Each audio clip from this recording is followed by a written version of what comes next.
On the first warm Saturday of spring, Branford Hollow filled its cemetery with brass music and solemn speeches, the living dutifully dressing grief in ceremony. They gathered, certain they understood the narrative. Officer Lucas Hayes, hero, father, casualty of a raid gone wrong, now carried to rest beneath a swirl of honor guard salute. Yet somewhere between the pastor's scriptured assurances and the 7-gun farewell, the story began to unravel, not with shouted accusation, but with the soft click of canine claws edging toward polished oak. Coda, Lucas's longtime canine partner, limped past floral arches, ignoring the command to stay, muzzle damp with antiseptic and stubborn spirit. The crowd parted like drifting leaves as his nose touched the coffin's flag. Then came the scratching, urgent, frantic, followed by a smear of dark red blooming on the stripes. His own reopened wound,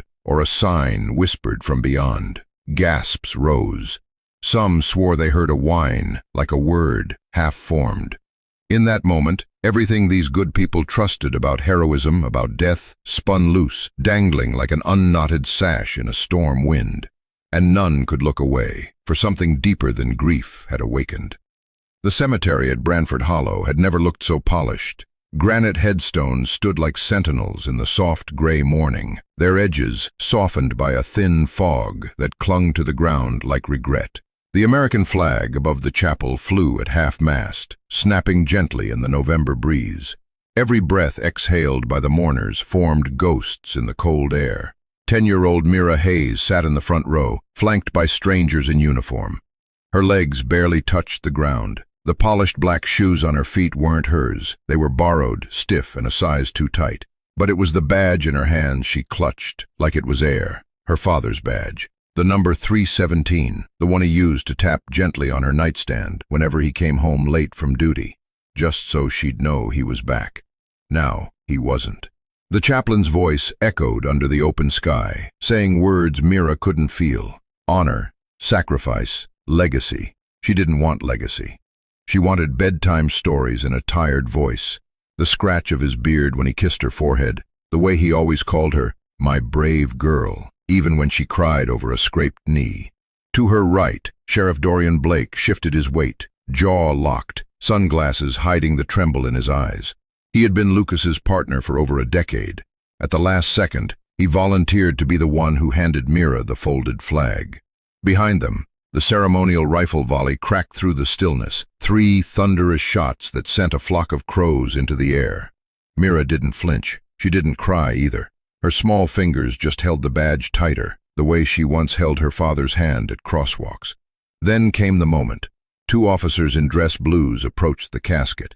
One carried the folded flag with reverence. The other paused, as if anchoring the silence, and then Sheriff Blake stepped forward, slow, solemn, his boots crunching over frost-laced grass. He knelt before Mira. "This flag," he said, voice thick, "is presented on behalf of a grateful department.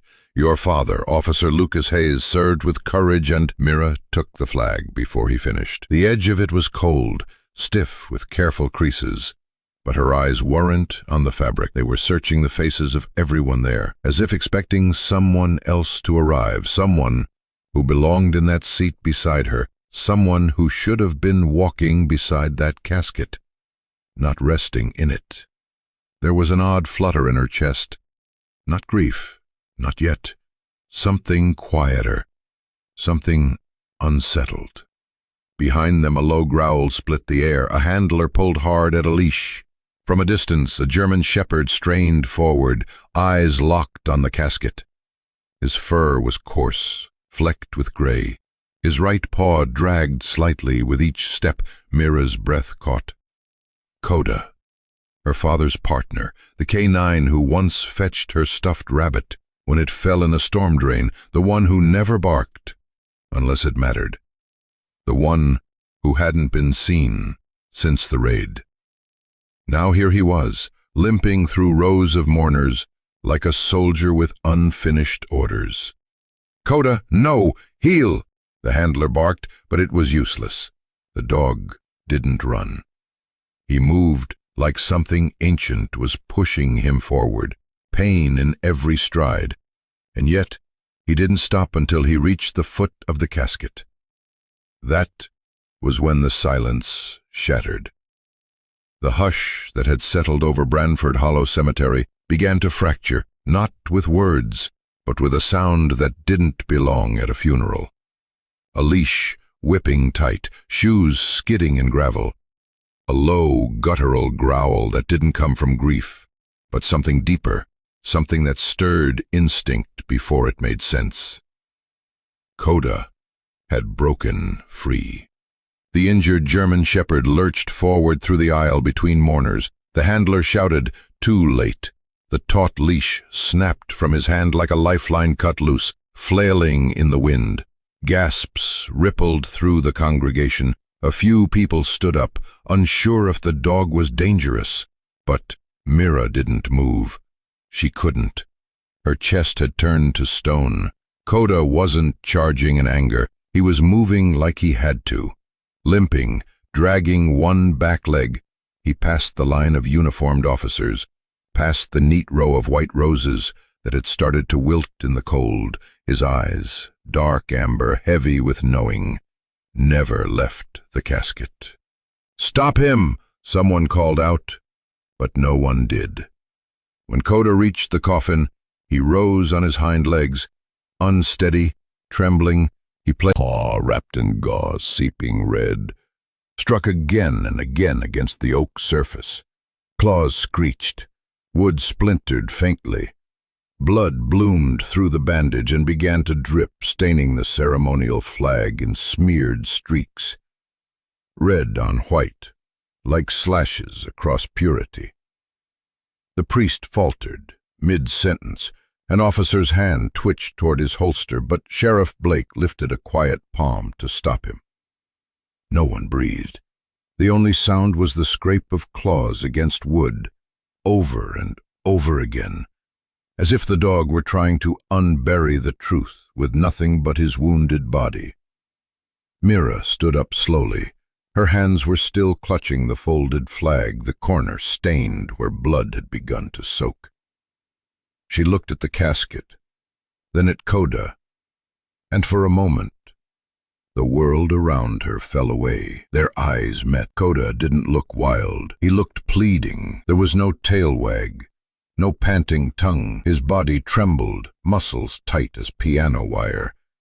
Yet his gaze held still, anchored to her as if trying to pass something silently between them, something urgent. Mira's lips parted. Her fingers went slack. The badge in her palm nearly slipped. He wasn't supposed to be here. That was the first thing that rang in her mind. Coda had been wounded in the same raid. They said he'd been sedated, kept in a canine medical unit, that he wasn't fit to be seen by the public. But now, he was here. And he was acting like someone had locked his partner in a box. No, not acting. Warning. Coda. Mira whispered, barely audible. One of the funeral directors began stepping forward, cautious. Sheriff Blake moved to intercept, but not fast enough. The man reached for the dog's collar. Coda spun, snapping, not to bite but to defend his post. His paws slammed harder against the casket. Each strike sent new spatters of blood against the crisp flag.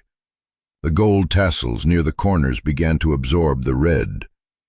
And yet, Mira still didn't cry. She knew that sound, that look. She had seen Coda act like this only once before, when her father had been trapped behind a garage door during a bust gone wrong. Coda had clawed and barked like this until someone listened, but now no one was listening. "Coda," she said again, louder this time. Her voice wavered. "Stop." His ears flicked, torn between obedience and urgency. And then, as if hearing something no one else could, he dropped from the coffin, not retreated, just slumped. His whole body sagged down like someone had cut his strings. He crawled forward on his elbows, paw still bleeding, and rested his chin on the edge. Blake's face shifted, just slightly. He looked down at the coffin again, at the streaks of blood marring the flag, at the paw prints like signatures, at the dog who now wouldn't move, as if guarding something that wasn't there. He turned toward the coroner, Elena Foster, who stood just behind the honor guard. Her eyes were wide, pale as frost. "Elena," he said quietly, "your autopsy, was it visual?" She hesitated, then nodded, ever so slightly. "No trauma, just ID from the vest." That was it. Just a name, on a charred uniform and a closed coffin. Coda let out another low whine. Mira took a step closer to the casket, one hand trailing the wood. She touched the blood where it had soaked into the white stripe of the flag. Then she knelt, resting her small hand gently on the top of Coda's head. He didn't lift his eyes, but his tail gave the faintest twitch, one, then still. A signal, not joy, not greeting, just confirmation. He was done trying to make them see, for now. Mira whispered, "I see you, boy. I hear you." No one clapped. No one prayed. For a long, suspended moment, the funeral of Lucas Hayes stood frozen in time, marked not by trumpet song or eulogy, but by the sound of claws on wood and a stain that wouldn't come out. The murmurs hadn't stopped, not really. They'd only settled into the bones of the air, like dust after a collapse. What just happened hadn't been in the program. No one knew what to say, so they said nothing. But silence had weight, and now it pressed heavy on every shoulder at Branford Hollow. Sheriff Blake stood still, his fingers barely twitching at his side. Coda lay at the foot of the casket, unmoving except for the rise and fall of his chest. His bandaged paw rested in a small pool of his own blood that had soaked into the velvet skirt surrounding the platform. The white of the flag was ruined. The moment could not be taken back. Mira still knelt beside him, one hand gently cradling behind his ear. She didn't look at anyone, only the closed coffin that she no longer trusted. Then came a whisper, not from her, from behind. "Elena?" Blake murmured over his shoulder, barely turning his head. The town's coroner stepped closer. Her breath was shallow. Her professional demeanor hadn't cracked, not yet, but the seam was showing. Her fingers tightened on the folder she held like it could anchor her to procedure. He didn't have to ask the question again. Her voice trembled. "No visible trauma." Blake's jaw locked. "None?" Elena hesitated, then leaned in closer so that only he could hear. "No bullet wounds, no shrapnel, no entry points. I requested additional imaging, but the lab said the body was identified visually." Deeper verification. Because everyone assumed it was him. They both stared forward now, at the casket, at the blood, at the dog who refused to move. Myra's voice broke the quiet. She wasn't speaking to them, not directly. Her hands still rested on Coda. Her fingers barely moved, tracing the thick fur behind his ear. She said it like a prayer, like a truth she'd already accepted, but needed to say aloud to make real. "He's not there, is he?" Coda didn't lift his head. He just whined, low, quiet. A breath, not a cry. His tail didn't move. No affirmation. No joy. Blake turned his head, watching her now, watching them. "Why would he come here?" Myra continued, still staring at the casket. "If he didn't think something was wrong." "He's wounded," a voice said behind her, an officer's, trying to explain away what didn't fit. Dogs act strange when they're in pain. But Myra just shook her head slowly. "This isn't pain. This is grief," she whispered. but not for someone dead. It's grief for someone lost. Elena opened her file, not because she needed to, but because she couldn't keep her hands still. "There was one more thing," she said to Blake. "I wasn't going to bring it up. It didn't seem relevant at the time." He arched an eyebrow. She flipped the page. "The fingerprints." He tensed. They were partial, burned in some places. But the ones we lifted didn't match Lucas. Blake's heart skipped. "What do you mean they didn't match?" "I mean they were never run." She swallowed. "There was a backlog at the lab, and no one prioritized a match when everyone already believed it was him." "Because the uniform told the story," he muttered, "not the body." Coda's tail gave a single thump, just once, enough to interrupt the air. Myra finally looked up at the sheriff. "You know him," she said, her voice steady now. "You trained with him. You served with him. Does it make any sense that he'd be caught in a raid and leave no trace of a fight? No marks? No struggle?" Blake opened his mouth, but no words came. She wasn't accusing him, not yet. But she was daring him to be honest, with her, with himself. "Something's wrong," Myra said. Elena looked back toward the hearse. "I can request an order to re-examine the body, if it's even still in town." Blake glanced toward the crowd. The funeral was technically still ongoing, but most people had begun to disperse. It felt like a lie. He reached out and touched the polished wood, right where Coda's blood had dried in streaks. He pressed his palm flat, then withdrew it, quiet.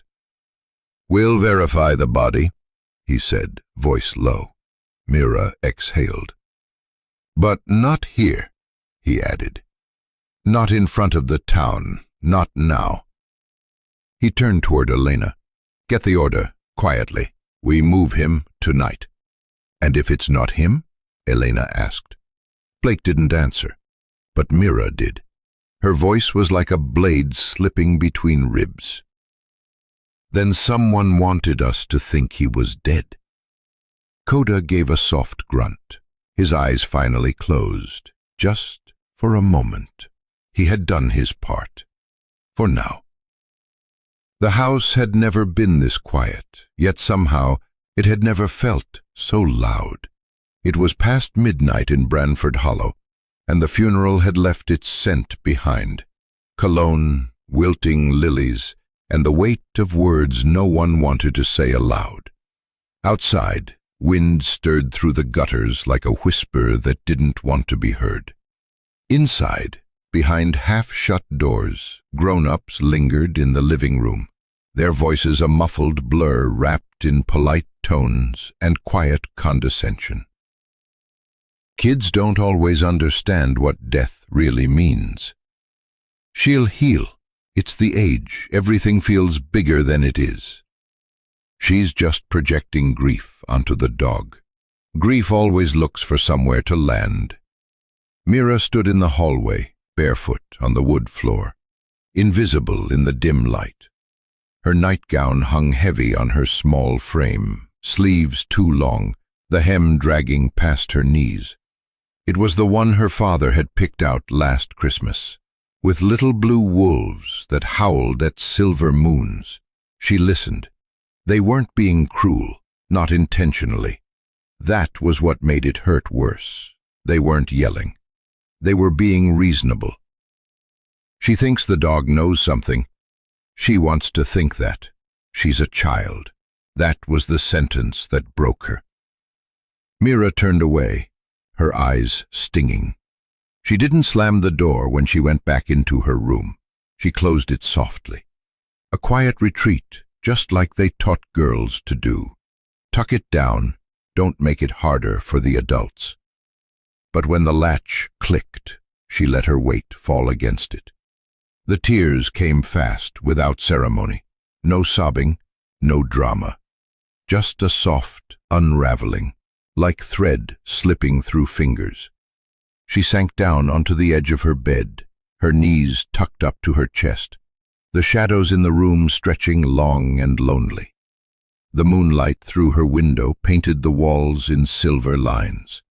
Her father's jacket still hung on the back of her desk chair. No one had moved it. It still smelled faintly of cedar and the old cologne. Her fingers clenched the sheets, then scratch.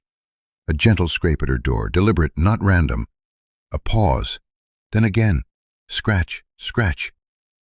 Mira froze. Slowly she sat up, sniffing quietly. Her bare feet found the floor again, cool as stone. She pattered across the room, hesitated at the door, then opened it just a crack. And there he was. Coda.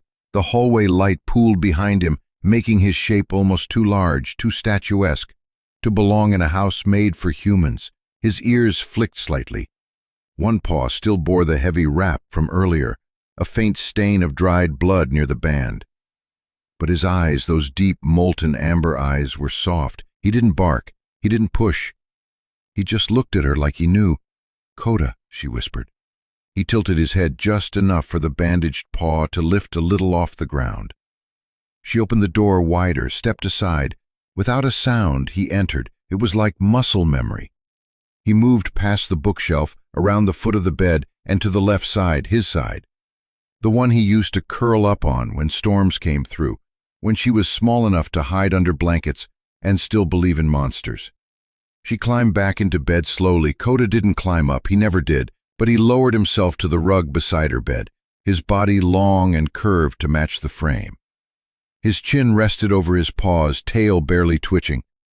"Do you remember," she said, her voice rough with salt, "when I had that nightmare about Dad falling through the ice and I wouldn't go back to sleep?" Coda blinked once. "You stayed up the whole night. Even when I fell asleep, you didn't move." She reached down. Her hand found the soft fur behind his ear, where it was always warmer. "I don't care what they say, you know, don't you? You feel it." Coda's ears twitched. Mira shifted closer to the edge of the bed, hanging one arm down. "I heard them," she murmured, "saying I'm just a kid, that I'm making it up, that I'm grieving wrong." She paused. "But you don't think that." Coda moved slightly, his snout nudged her wrist. She let out a trembling breath. "I miss him," she said. "But I don't miss someone dead. I miss someone lost." The room grew still. The wind outside had stilled. Even the clock on the dresser seemed to stop ticking for a moment. Then, from the silence, Coda gave a single soft whine. It wasn't sadness, it wasn't fear, it was agreement. Mira closed her eyes. Outside that room, the world was full of grown-up logic and official reports and things that made sense on paper. But here, in this quiet, in this room, in this heartbeat shared between girl and dog, there was something deeper. Trust, not blind hope. Something primal. "I'll find out," she whispered. "I don't know how yet, but I will." Coda's tail gave a faint thump, and for the first time in days, Mira drifted off to sleep without tears on her pillow. Coda didn't sleep. He stayed exactly where he was, guarding something no one else could see. Yet. The morning after the funeral came in gray and low, as if the sky itself had run out of color. Mira sat at the kitchen table, staring at a half-soggy bowl of cereal. The milk had gone warm. Her spoon rested idle in her hand. Across the room, grown-ups moved like slow ghosts. Sheriff Blake murmuring into a phone, Aunt Delia folding funeral clothes into plastic bins, voices clipped and careful. No one noticed Mira slip away. No one noticed Coda follow. Upstairs, the hallway was still washed in the scent of her father's cologne, somehow stubborn enough to linger even after the flowers had gone dry. Mira paused in front of the door to his study. It hadn't been locked since yesterday, but it might as well have been barricaded in memory. This was his space, sacred, off-limits. Until now. She pushed the door open. The room breathed stillness. Dust motes drifted through narrow rays of morning light. The leather chair remained slightly askew, as if Lucas Foster had just stepped away for a moment. Maybe to grab more coffee, maybe to greet his daughter at the door, like always. But he hadn't come back. Mira's feet made no sound on the rug. She hesitated at the desk, sturdy oak, worn smooth by decades of hands, and reached for the bottom drawer. It creaked open reluctantly. Files, old reports, training manuals, but behind a thin stack of case notes was something different. A small wooden compartment with no handle, just a faint seam. Mira ran her fingers along the edge. Coda, sitting quietly at the door, watched with sharp eyes. She pressed gently. Click. The false panel slid open just an inch, just enough to reveal something tucked inside. A faded envelope, yellowed at the edges, sealed but torn along the bottom, like someone had tried to open it in a hurry. Her fingers trembled as she slid it free. The front was hand-labeled, in her father's steady print. Project Ember, Dorian only. The name Dorian didn't mean anything to her yet, but the moment she touched the envelope, Coda let out a low, rumbling growl. Not a threat, a warning. Mira glanced at him, then turned the envelope over. Inside, folded pages, some typed, others with notes in ink, along with a small, smudged photograph of what looked like a forest clearing, and a metal collar. Not for a dog, not really. For something bigger, stranger. Wires trailing like nerves. Her heart thudded. She read the first line. Subject K9X, trial deployment approved pending civilian blackout drills. Should the Ember protocol activate, no contact outside Tier 2 personnel is permitted. Operatives embedded. The words blurred in her vision. She didn't understand most of it, but the one thing she did understand chilled her to the bone. Her father had been involved in something no one wanted known, and someone didn't want him to live long enough to reveal it. The floor creaked. Mira froze. Voices downstairs. Delia laughing softly with Blake. Too close. She stuffed the envelope inside her sweater, heart hammering. Then, quietly, methodically, she slid the panel back into place, arranged the files to look undisturbed, and closed the drawer. Coda stood. She opened the door slowly, stepped into the hallway. "You okay, sweetheart?" Blake's voice drifted from the stairwell. Mira turned. "Just getting my notebook for the thank you cards." He nodded. "That's thoughtful of you," she smiled. But behind her eyes, something had changed. She no longer believed the grown-ups were telling her everything. She no longer believed the world was as simple as grief and moving on. Back in her room, she shut the door and sat cross-legged on the floor. Coda curled beside her, his paw resting gently on her knee. She pulled the envelope back out. Her fingers hesitated over the photo again. The collar. The clearing. "Project Ember," she whispered. Coda's ears flicked. She turned the page. At the bottom of the second sheet, scribbled in her father's own hurried hand, was a single sentence that made her blood run cold. "If anything happens to me, don't trust anyone from inside the unit, not even Blake." Mira's throat tightened. She looked at Coda, who didn't blink. There were no more illusions now. Her father had known he was in danger. He'd tried to leave something behind, and now she was the only one who had it. A child, a girl. But she wasn't alone. She reached out, placed her palm over Coda's chest. "I don't know what this means yet," she whispered. "But I swear to you, we'll figure it out, you and me." Nothing. The clip ended. Blake rubbed his temples. The official report said Lucas died in an ambush, bled out before backup arrived. But this footage didn't show any ambush. No gunfire, no blood, just Lucas vanishing into digital smoke. And now Mira was asking questions. Looking at him, with those sharp, unblinking eyes, just like her father's. Like she already knew. Blake opened the bottom drawer and pulled out the flask he hadn't touched in months. He didn't drink, not really, not since the divorce, not since Lucas shoved it into his chest one cold December night and said, "You want to earn a child's trust? Stop smelling like a broken man." He didn't open it, just held it. His hands weren't steady. A knock on the door made him flinch. It was Elena Foster, Lucas's sister. Coroner, sharp as glass when she wanted to be. Late night, she said, eyes drifting to the paused footage on the screen. Couldn't sleep, Blake muttered. She didn't sit, just looked at him. You ever feel like something's off? She asked quietly. He raised a brow. She crossed her arms. No wounds, no blood. The body at the funeral didn't match the story I was told. And that dog of his, Coda, he knew. She took a breath. So I checked the dental records again. You want to guess what I found? Blake didn't answer. You've seen the footage, haven't you? She asked. He nodded slowly. Then why the silence? He didn't know how to answer that. Because part of him already suspected.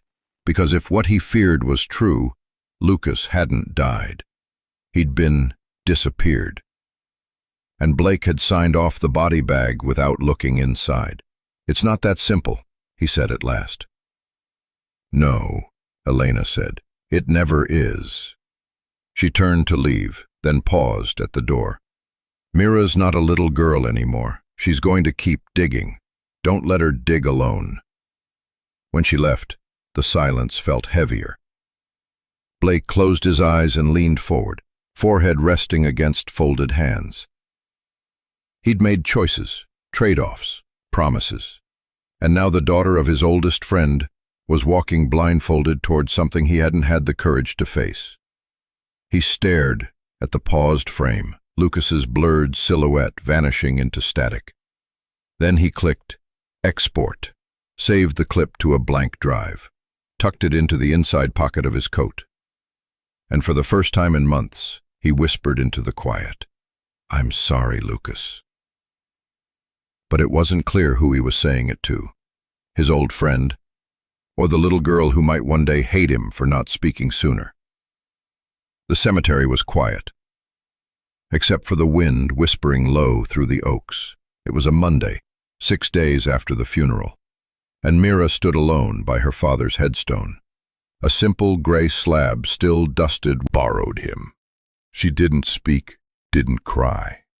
Coda sat beside her, motionless, ears low, tail still. He had not barked once since the funeral, but then something shifted. Coda suddenly rose, sniffed the grave, and let out a sharp, urgent whine. Mira turned, startled. He pawed at the dirt, once, then again, then 3 times, short, clipped, precise. She watched, heart thudding. He paused, tilted his head as if listening to something only he could hear. Then came the howl, low, echoing. It began softly, then stretched longer, deeper, longer still. Then silence. Then again, 3 short, piercing yelps. Then 3 long, mournful howls. Then 3 short. Mira's breath caught in her throat. She turned to see a man in a tan windbreaker standing frozen a few yards away. His cane trembled in his hand. A silver badge was pinned to his chest, faded but unmistakable. Is that? The man whispered. Mira turned. What? The man stepped closer, eyes locked on Coda. That pattern. He's doing it again. Coda repeated it, pawing the ground, then howling, same rhythm. The man knelt, lips trembling. Sweet heaven, he murmured. That's Morse. Mira blinked. Morse? The man nodded, eyes glistening. SOS. Short, short, short, long, long, long, short, short, short. A distress signal. It means someone's in danger. Someone's alive. He looked at her with a mixture of wonder and dread. How old is that dog? He's 11. My dad's partner for most of his career, Mira replied quietly. The man's name was Hal Brennan, retired K-9 handler, 28 years on the force. He'd buried his own partner 7 years prior, and hadn't returned to this cemetery since, until today. Coda let out another series of sharp whines, now scratching not just at the grave, but in a pattern. First 3 short scrapes, then a long one, then 2 more short. Mira knelt beside him, heart pounding. Her fingers grazed his blood-worn paw. He was shaking. "Is he hurt?" Hal asked. "No," Mira whispered. "He's trying to say something." Hal slowly sat on the nearby bench, rubbing his face with one hand. "Some dogs, the best ones, they pick things up we don't. Coda must have learned Morse from your dad. That's not training they give anymore, old school stuff." Mira looked at him, a dawning realization flickering in her eyes. "You think he's trying to tell us Dad's not dead?" Hal didn't answer immediately. He stared at the headstone, lips tight. "I think," he said softly, "that's not a goodbye message." Standing here, with a dog sending a war-era distress signal from a grave that never felt like truth, she knew what she had to do. Hal watched her fingers hover over the seal. "You sure?" he asked gently. She nodded once. Inside, there were two items: a folded document titled Confidential Directive, Ember Shadow Tear, and a small flash drive. The document was partially torn, but 3 words leapt from the page: "Asset not to be recovered." Her stomach twisted. She turned to Hal. "What is Project Ember?" Hal's face went pale. He looked down, suddenly 10 years older. "Back in '09 there were rumors," he said slowly. "Not in the official books. Dogs, canines, used for off-the-record operations, war zones, surveillance. Some handlers volunteered, some didn't make it back, others disappeared." Mira clenched the page in her hand. "My dad wouldn't be part of something like that." Hal gave her a long, solemn look. "Maybe not by choice." Behind them, Coda lay down beside the headstone, but his eyes never left hers.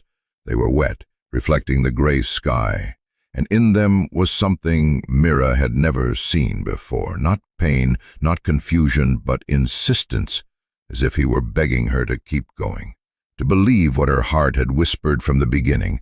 That grave was empty. Her father wasn't in it.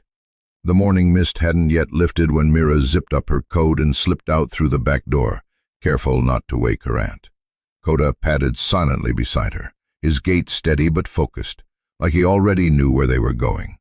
They walked without words, past the bakery that still smelled like cinnamon rolls and rain, past the library where her father used to read to her on Tuesdays after school. Mira didn't look at those places, not today. Today wasn't about comfort. Today was about memory. The neighborhood had changed, but not enough to fool Coda. Even after 6 months away, his nose twitched with the precision of a seasoned tracker, his ears flicking at invisible signals. They passed an abandoned lot, its chain-link fence half swallowed by ivy. Coda didn't stop. They turned left at Cedar Lane, past the old service station that now sat boarded up, its windows broken like the town had given up trying to fix what the world had taken. Then, just before the corner hardware store, Denton's Supply, Coda halted, dead in his tracks. Mira paused, breath catching. "What is it?" Coda didn't respond. He stared down a narrow alleyway behind the store, once a shortcut home, now choked with fallen leaves, a tipped trash bin, and cracked cement that smelled of old oil and rust. Without waiting, he moved. He weaved past broken crates, nudged aside a rusted dolly, and stopped beside a metal pipe jutting from the ground. That's when she saw it. A shattered piece of black plastic, too clean, too modern for this forgotten place. It looked like part of a walkie-talkie. Mira crouched. The edge of her sleeve, a smear of something dark, stained one corner. At first, she thought it was oil, but then Coda whined, a soft, keening sound, and leaned forward. He licked the edge, then sat back. His ears dropped. His tail didn't move. Mira knew what that meant. "Blood," she whispered. Coda looked at her, his eyes heavy with memory. Mira glanced around. This alley had no cameras, no lights, only the broken back door of Denton's long sealed shut. Her dad used to joke that it was the perfect place to disappear during a hide-and-seek game. Her fingers closed tighter around the plastic. The walkie-talkie. Her father always carried one, even when off duty, especially when he was meeting someone he didn't trust. She examined the crack in the plastic. The way it fractured wasn't from a fall. It was pressure. Someone stepping on it, breaking it deliberately.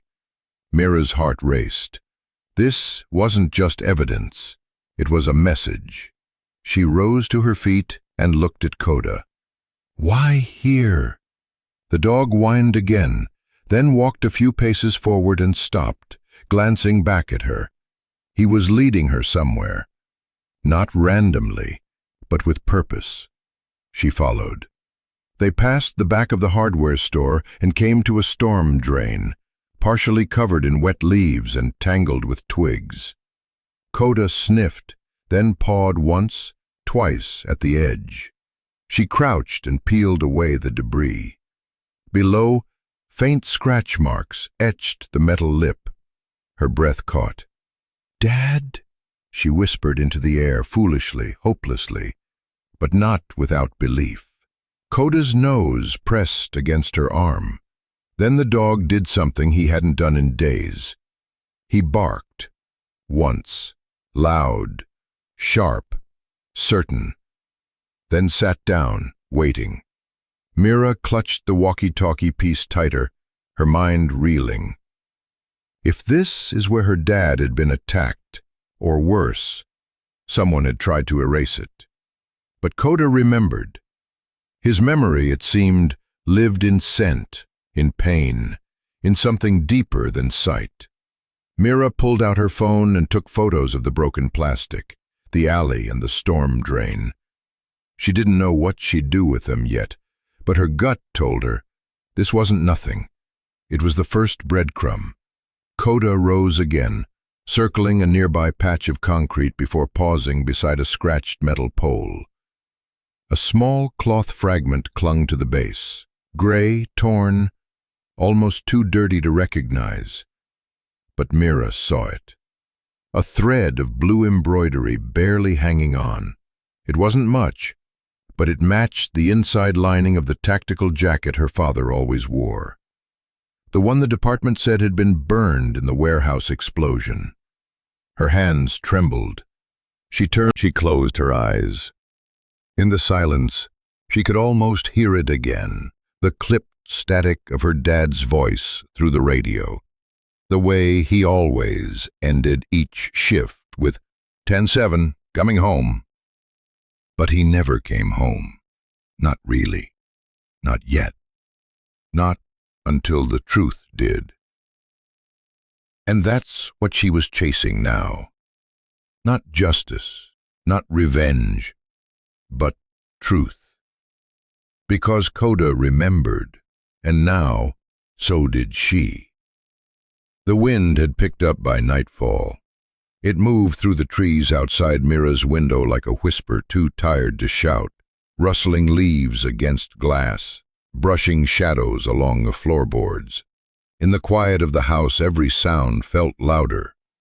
A creaking stair, the low hum of the fridge, even the soft tick of the clock above the mantel seemed to mark time with unease. Mira sat at her desk, the torn piece of the walkie-talkie wrapped in a cloth and hidden in her top drawer. She hadn't told Aunt Grace. Not yet. She didn't want that look again. The one that adults wore when they were too afraid to hope, but too tired to fight. Coda lay curled beneath the window, still and watchful. He hadn't left her side all day. Her fingers hovered over the keys of her laptop.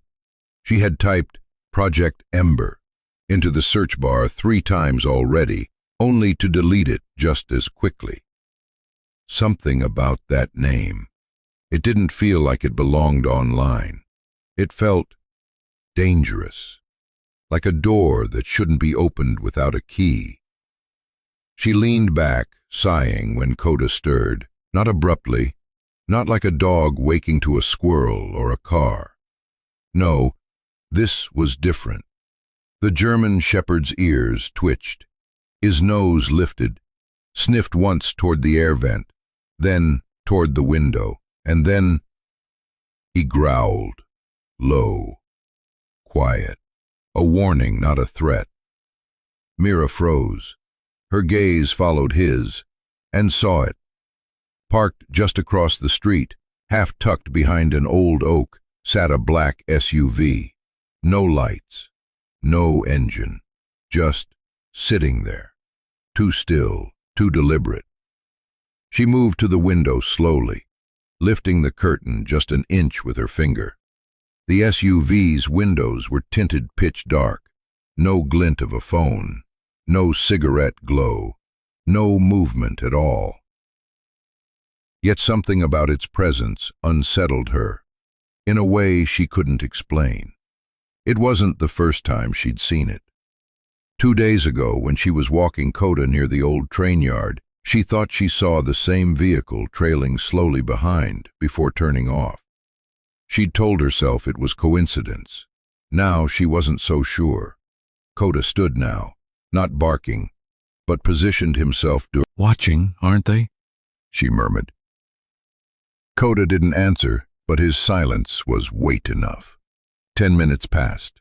The SUV didn't move. Mira sat on her bed, legs tucked beneath her, fingers holding the phone tightly. The warmth from Coda's body at her feet gave some comfort, but her thoughts raced. Who would tail a child? Why now? Unless they knew. Not everything, not the file or the alley, but maybe just enough. Enough to feel threatened, enough to want to watch. Mira scrolled through her phone gallery until she found a photo of her father in uniform, standing beside Coda during his active duty years. The background was blurred, just a station wall, but his eyes had that same calm fire she missed most. He once told her, "If you ever feel watched, trust it. Instinct is faster than reason." She whispered now, "I feel it, Dad, just like you said." Her finger hovered over the sheriff's contact number, then paused. Would Blake believe her? Would he do anything? Or would he say what everyone said lately? That she was grieving, imagining shadows, letting emotions get the better of her. Coda let out a huff, like he'd heard her doubt. She gave a faint smile. "You believe me though, huh?" The tail thumped once. Then the lights went off. In the SUV, not with a flick, but a subtle dimming, like someone had just reached for the dial inside. Mira stood instantly, too late. By the time she reached the window again, the vehicle was rolling backward, not forward, not with headlights, but slowly backward into the curve of the street until it vanished behind the tree line and out of view. Gone. Her breath finally released, tight in her lungs. But what lingered was worse than presence, intent. Someone didn't want to be seen. But they wanted her to know they'd been there, a message or a test. She turned away from the window and knelt beside Coda, her hands on his neck. "They're not done." He leaned into her touch, eyes solemn. Then she made a choice. She picked up her phone, not to call, but to record. Her voice quiet but clear in the silence. March 3rd, 11:16 p.m. Black SUV parked outside. Same one from train yard. Coda noticed it first. It stayed 10 minutes. No movement, no engine. Left in reverse, deliberate. "I think someone knows I have the file." She saved the recording and backed it up into a hidden folder. She wasn't waiting for someone else to believe her. She was building a record. Because truth didn't always scream. Sometimes it sat in the dark, watching. Sharpie, case numbers, names, units, incidents, everything here was a leftover piece of someone's worst day. Sheriff Blake didn't speak much.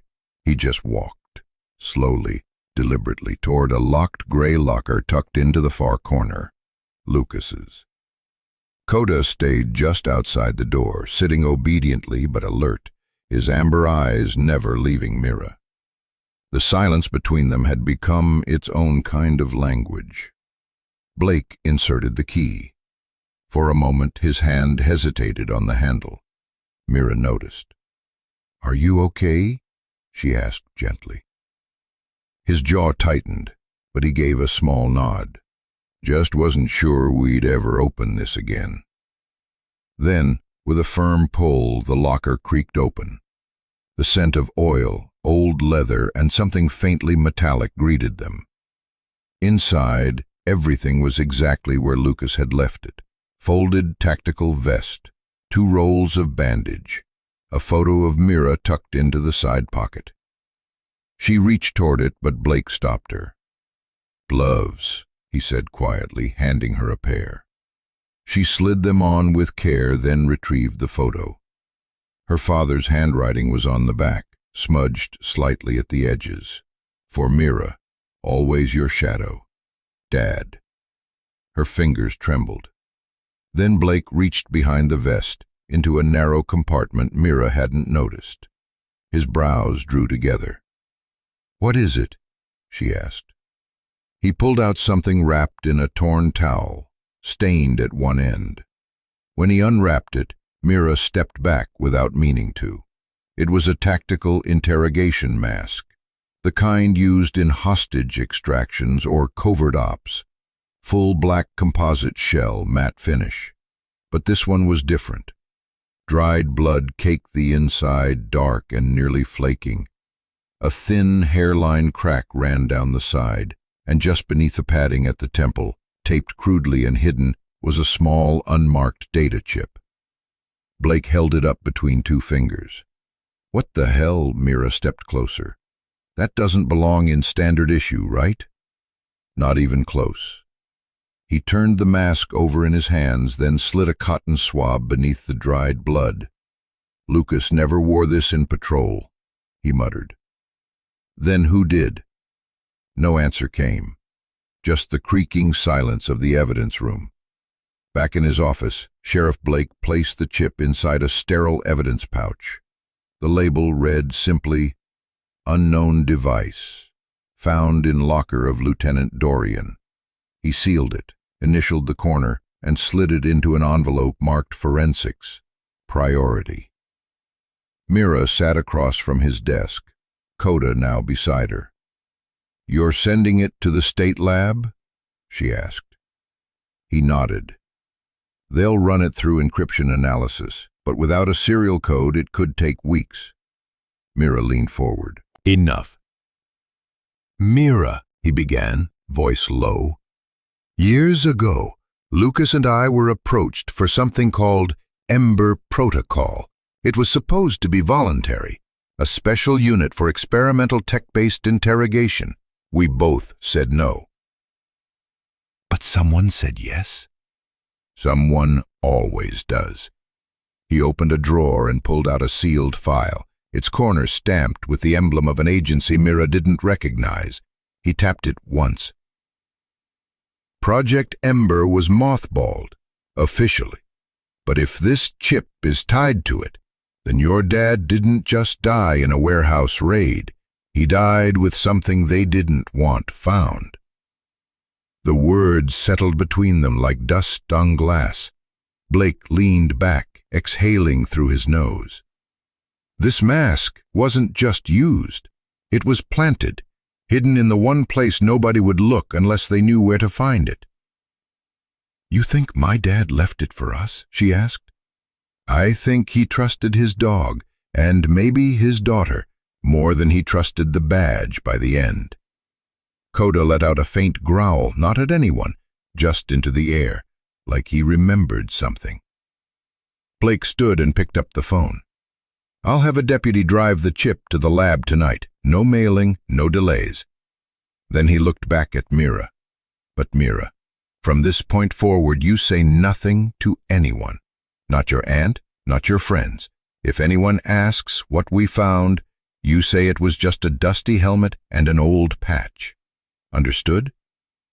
She nodded, but something in her chest burned. She wasn't just a kid anymore, and her father wasn't just a casualty. As they walked out of the office, Coda paused in the doorway and turned back toward the evidence room.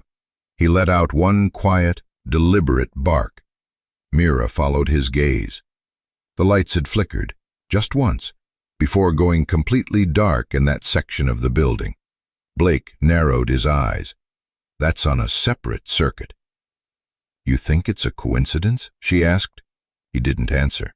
Coda moved closer to Mira's side, his nose pressed briefly to her hand before turning forward again, ears high, tail still. And in that moment, Mira understood what he was saying. They were no longer waiting for answers. They were walking straight toward them, together. The school bell rang at 3:05 p.m., sharp as ever, but the air outside felt heavier than usual. Mira Dorian stepped onto the cracked pavement of the student lot, her boots crunching over scattered rock salt from that morning's frost. Her fingers gripped the strap of her backpack tightly, too tightly maybe. She wasn't sure when she'd started walking like someone was watching, but she did now. Her steps were quicker, shoulders slightly hunched, head tilted just enough to catch reflections in car windows. Paranoia? Maybe. But Coda had growled last night. Not barked, growled, low. June's car usually waited. A flash of silver shot across her peripheral vision. Engine roar, tire shriek. A low-profile black sedan, no plates, lurched from behind the parked cars, barreling straight toward her. Mira dropped her phone. Her body moved on instinct, years of self-defense training with her dad flaring to life.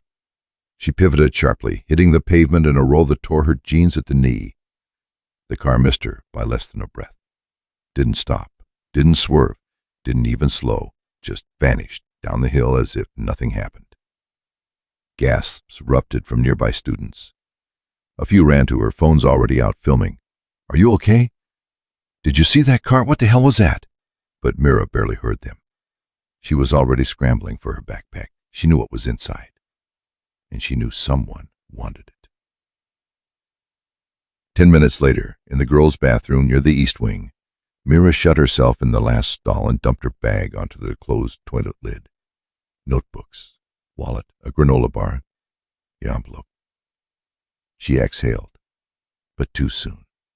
The envelope's flap wasn't where she had folded it. Her hands trembled as she picked it up. The adhesive had been resealed, but not by her. Someone had opened it. Someone had looked inside. Her pulse thudded in her ears. She checked every item again. The document was still there. Project Ember, Dorian only, but it had been moved from its hiding spot between two history assignments. Her mind raced. Someone had searched her bag. And whoever they were getting bolder.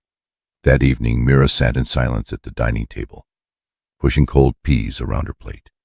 Aunt June chatted about church raffles and the grocery store having a sale on canned tomatoes. The words didn't land. Coda was under the table, pressed close to Mira's leg. She hadn't even told him to stay. He just had, as if he knew. Mira excused herself early and made her way upstairs. Her knees still stung from the fall. She checked the window in her bedroom first, still locked. Then the vent, still sealed with duct tape. A habit born from middle school paranoia. Then, finally, she opened her nightstand drawer and slid the envelope into the hollow space behind the bottom panel. She clicked it shut and placed a novel on top. Safe for now. Downstairs, Coda paced. Then he stopped at the front door. A growl bubbled up from his chest, low, deeper than the night before. Mira froze halfway through brushing her hair. The sound turned her spine to ice. She stepped out of her room quietly. "Coda?" she whispered. He didn't respond, but he didn't need to. He was locked onto the door like a statue, carved from morning itself. Then, knock. 3 sharp taps. Not tentative, not neighborly, intentional. Mira crept down the stairs. Aunt June was already reaching for the knob. "Wait!" Mira hissed, but it was too late. The door opened, revealing a man in a crisp courier uniform. And a smile too sharp around the edges. "Package for Mira Dorian," he said smoothly. Aunt June turned, surprised. "You're not expecting anything, are you?" Mira shook her head slowly. "No," she said, stepping forward, "I'm not." Coda was growling again, louder. The man's smile faltered just slightly. "You'll need to sign," he said, holding out a tablet. Mira glanced at the package. It was slim, almost flat, like an empty box. "No thanks," she said calmly. "I didn't order anything." The man's eyes narrowed. Behind her, Coda's growl pitched higher. Then, without warning, he lunged.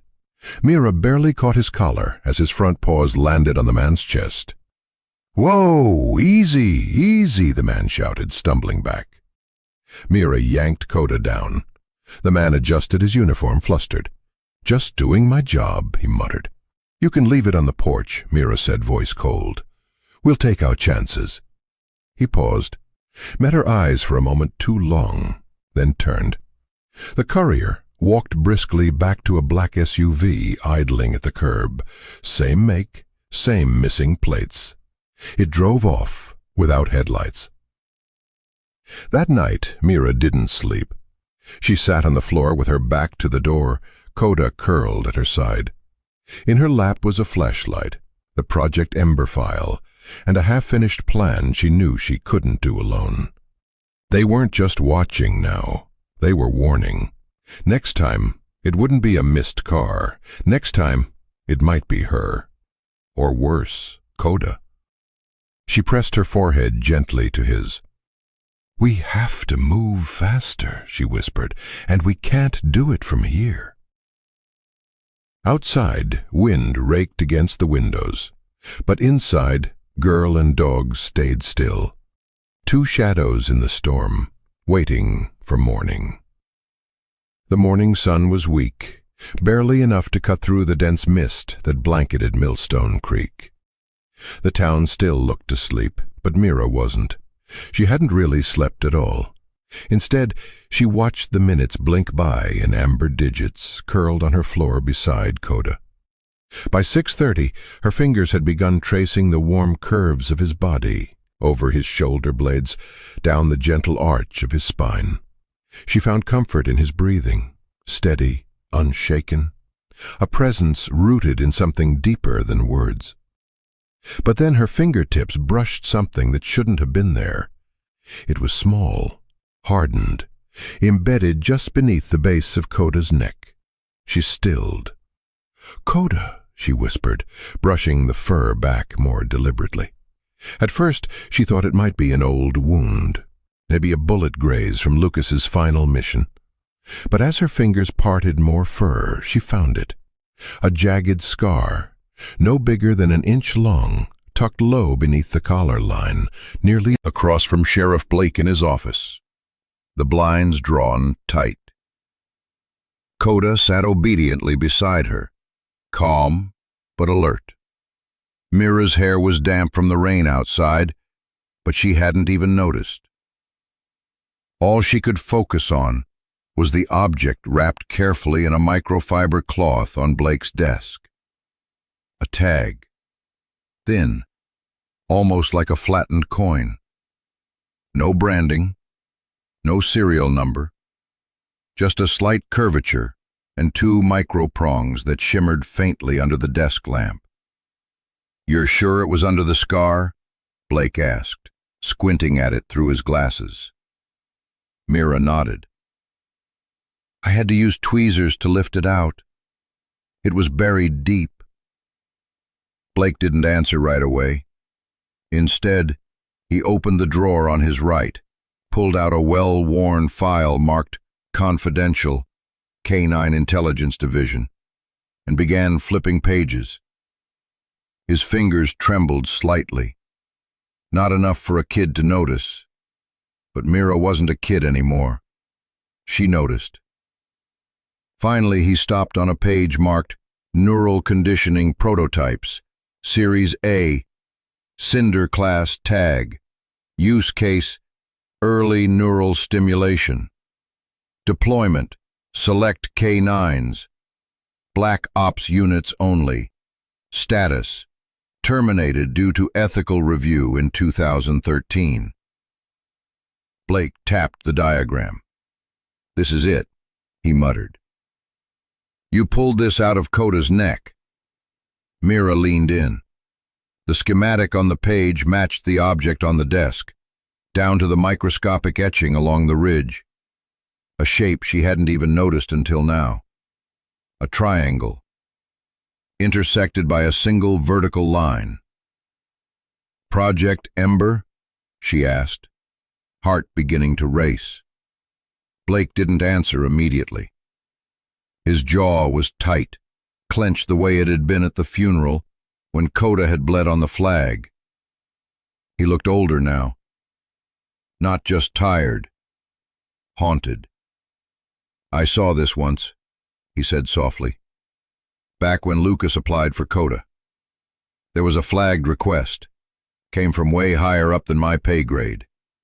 Said the dog had special status and couldn't be transferred without federal clearance. Mira frowned, but Dad got him anyway. Blake nodded slowly, because he didn't wait for approval. They sat in silence for a moment. Coda, still sitting beside Mira, let out a quiet whine. His head tilted toward her lap as if waiting for her to understand something she hadn't yet grasped. Mira reached down, running her hand through the patch of freshly trimmed fur near his neck. How long do you think it's been there? She asked. Years, Blake replied. The scar tissue was old, you said. He's probably had it since were rumored to have been used in conjunction with interrogation programs. Dogs would be triggered by specific frequencies, trained to detect lies, read heartbeats, respond to stress cues. Some could even inflict pain remotely if misused. Mira's eyes widened in horror. You're saying Coda could have been controlled? Not now, Blake said quickly. If it was still active, he'd be reacting. You would have seen it. But something tells me your dad figured this out a long time ago, and kept it quiet. Mira looked down at Coda, her throat tightening. All this time, and he never told me. Blake's voice softened. He was probably trying to protect you, or maybe he didn't want to believe what Coda had been used for before they found each other. Thunder rumbled faintly in the distance. The air inside the station grew still, as if even the walls were listening. What do we do now? Mira asked, her voice just above a whisper. Blake leaned back in his chair, exhaling slowly. We run a deep trace on the chip, see if it ever transmitted data. Maybe we can track where the signals went, when they stopped. It's risky, but it's something. And what if someone knows we found it? Blake looked grim. Then we're already in the storm, Mira, and the only way out is through. That night, back at home, Mira sat on her bedroom floor with Coda's head in her lap. She stared at the tiny tag resting in a glass jar on her desk, its cold surface catching reflections of her lamp like a dead star. You remember what they made you do, don't you? She whispered. Coda didn't move, but his breathing changed, softer, slower, as if her words reached a place buried so deep inside him it had no name. Mira blinked hard, trying not to cry. They thought they could make you into a machine, she said, stroking behind his ears. But you're more than that. Coda leaned into her, a silent agreement. A scar in the fur, but not in the soul. Air conditioning units hummed from somewhere behind the walls, barely pushing out enough to counter the August heat. Fluorescent lights buzzed above Mira's head, casting pale halos across the corridor as she followed behind Coda. He moved slowly, measured, each step of his black-tipped paw touched the concrete like he remembered this place, not just with scent, but something deeper, muscle memory, a phantom echo of things he could never say. Mira walked in silence, one hand on his leash, the other curled tightly around the flashlight she'd brought just in case. Wag. No warning, just stillness. His ears tilted forward. A low whine escaped his throat. A sound Mira hadn't heard since the funeral. It wasn't pain, it was memory. Mira crouched beside him and gently reached toward the metal handle. The padlock was old, but not rusted. She knew this place. Lucas had brought her here once when she was younger. She remembered the cracked soda machine in the lobby, the way her father had jiggled the keys on his belt, humming something under his breath. This unit had been his. Coda pressed his nose to the crease between door and wall and let out another faint sound. Something mournful, something urgent. Mira didn't have the key, but she had resolve. She pulled a folded paperclip from her pocket, borrowed from Blake's office that morning, and went to work. Her hands trembled as she picked. It took 5 minutes, maybe more. Sweat clung to the back of her neck, but finally, with a reluctant click, the lock released. The metal door groaned open. Inside was shadow. Dust floated through shafts of light from a small ceiling vent. The unit smelled of gun oil, leather, and something else, familiar and warm, like her father's jacket. Mira stepped in, her breath catching. There was nothing extravagant, no weapons cache, no secret tech, just a wooden trunk, a folded tarp, and a small storage cabinet against the far wall. Coda didn't follow her inside. He stayed at the door, watching, as if remembering something he didn't want to walk into again. Mira's footsteps echoed softly as she crossed to the cabinet. Most drawers were empty. A few held empty rounds, old dog tags, faded photos. And then she saw it, a small black badge, snapped clean in half. She reached for it slowly. It had her father's name engraved. L. Dorian, Special Operations, Clearance 7A. The lettering was clean, precise, military issue. But the break was jagged. The plastic cracked along its center like it had been split in a moment of fury, or desperation. Her fingers closed around it. The room tilted slightly. Her vision darkened at the edges. And then it hit her. A sound. Gunfire. Muffled. Close. Voices barking commands in static-filled radios. Target is down. Repeat. Target is down. Move the dog. Pain in her chest. Not hers. Someone else's. She was feeling it. The weight of a flak vest. The speed of motion. A narrow hallway painted in flickering red lights. The scent of blood and sweat and concrete. And through it all, Coda. Younger. Leaner. Barking once. Then silence. Standing guard beside a body in black armor. Lucas. Not moving. Not breathing. But something was wrong. The hallway shifted. The body blinked out. There were 2 men now. One threshold, body low, eyes trained on her. "Mira!" Blake's voice crackled through the walkie-talkie clipped to her belt. "You still there?" She didn't answer. She walked to the trunk, opened it. Inside were 3 things. A child's drawing of her and her father with Coda in the middle, a small notebook labeled EMB Notes, and a flash drive sealed in plastic. She took all 3 and returned to Coda, kneeling beside him just outside the unit. "Coda," she whispered, "what did they do to him?" The dog didn't move, didn't blink, but when she reached out her hand, he pressed his head gently against her palm, a silent apology, or a vow. Back at the truck, Mira placed the broken badge beside the flash drive and stared at them both. Her hands still shook. She didn't tell Blake everything over the radio. Not yet. Some things weren't ready to be said out loud. But she did say one thing. "I think someone took his place." Blake's response was a long silence, then softly, "I'm listening." That night she sat by her window. The items lined up on the desk beside her: badge, notebook, drawing. Coda curled at her feet, occasionally lifting his head as if sensing something beyond the walls. The flash drive glinted in the lamplight. Mira didn't plug it in yet. She wasn't sure what it would show. But deep down, beneath the ache of loss and the pulse of fear, something else stirred: conviction. She looked down at Coda, remembering his rhythm at the grave. He'd been trying to speak, and now, so would she. The morgue was colder than Mira remembered.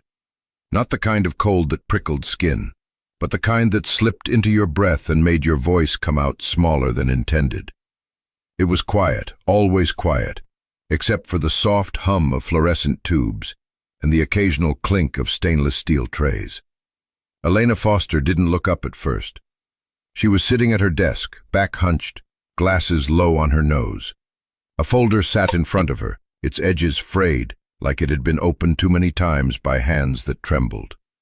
On the front, someone had scribbled in faded ink: File 7B, do not release. When Elena finally looked up, her eyes held a weariness that hadn't been there before the funeral. "You shouldn't be here," she said gently. "I know," Mira replied, standing in the doorway with Coda sitting beside her. "But we both know the truth isn't going to walk out on its own." A long pause stretched between them. Then, without another word, Elena slid the folder across the metal desk. Mira stepped forward slowly. Her fingertips brushed the worn cardboard edge before pulling it toward her. The air shifted. Coda didn't move, but his ears tilted forward. "Was this the official autopsy?" Mira asked, her voice barely above a whisper. Elena nodded. "It was sealed the morning after the raid, but not by me." Mira opened Coroner's seal of Havens Hollow. County, signed in ink, Elena Foster, M.D. Beneath it, a box was checked: unidentified male subject, and circled in red. Mira's eyes flicked to the next line. Estimated age, 38. Cause of death, cranial blunt force trauma. Distinguishing marks, none. Dental records, inconclusive. DNA match, pending. But someone had crossed out pending. Below it was a typed line: DNA match, negative. Not Lucas Hayes. Mira's throat tightened. She blinked once, then twice, as if the letters would rearrange into something she could live with. "Who changed it?" she asked. Elena hesitated, then leaned in close. Her voice dropped to a hush that barely carried over the hum of the lights. "That's the thing. The file was altered after I signed off on it. I only found out because I keep a scan of every original on a private drive." Mira looked up sharply. "You're saying someone came in after the fact, after the funeral, and changed the identity?" "I'm saying," Elena replied carefully, "that someone made damn sure this file said it was Lucas Hayes in that coffin, even if it wasn't." Mira turned the page. A grainy photo was stapled to the corner. It showed the face of a man lying on a slab, a sheet pulled down to his chest. The jaw was stiff, the cheek bruised, the eyes gently closed. A small scar ran just above the temple. But it wasn't him. She didn't know how she hadn't seen it before. Maybe because grief made liars of our memories. Maybe because the world had wanted her to believe it. But this wasn't Lucas. The shape of the chin was wrong, the hairline too straight, the scar on the right shoulder missing. Her breath caught. Coda whined quietly beside her, as if sensing the shift in her chest. He moved closer, pressing his side gently against her leg. "I know," she whispered, hand dropping to his fur. "I didn't believe it either." "What about the fingerprints?" she asked, flipping to the last page. "Wiped," Elena said flatly. "Prints were missing, erased by a burn agent. Whoever did this knew what they were doing." Mira closed the folder slowly, and for a long moment she didn't speak. All those nights staring at the urn, all the dreams of hearing her father's voice at the door, and now proof. He might still be alive, but where and why lie? She looked back up at Elena. Why give the town a body at all? Elena hesitated again, then reached into a locked drawer and pulled out a USB. She set it on the table between them like it might bite. Because it wasn't just for the town, she said softly. It was for someone watching. The funeral was staged, down to the casket. Found your father was trying to expose something that doesn't want to be found. Silence thickened between them. Coda let out a low growl. The door behind them creaked. Both women froze, but it was only the wind. Still, the tension didn't leave the room. It hung there like a fog that refused to lift. "Take the file," Elena whispered, "and the drive. I don't know how much longer I can keep this quiet."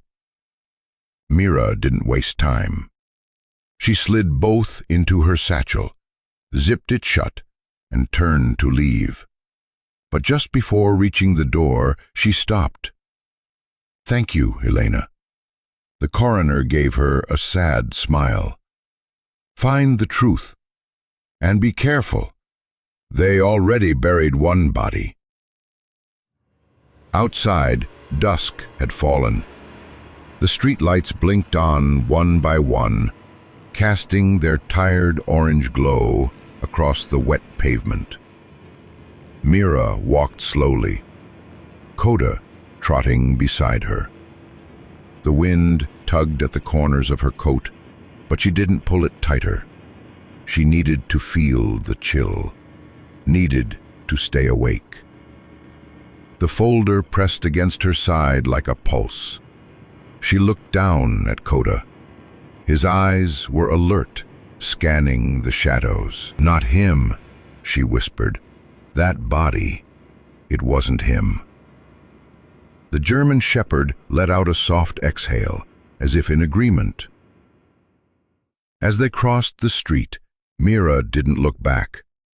For the first time in weeks, she wasn't just grieving.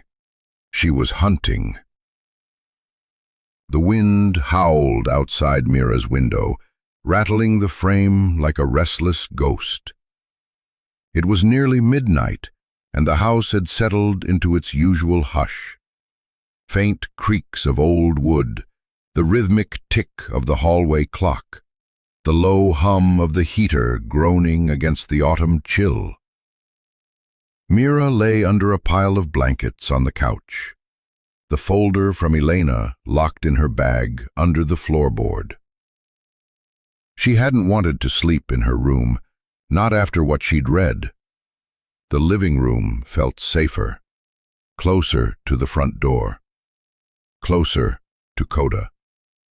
The German shepherd lay curled beside the couch, one paw stretched out protectively beneath it.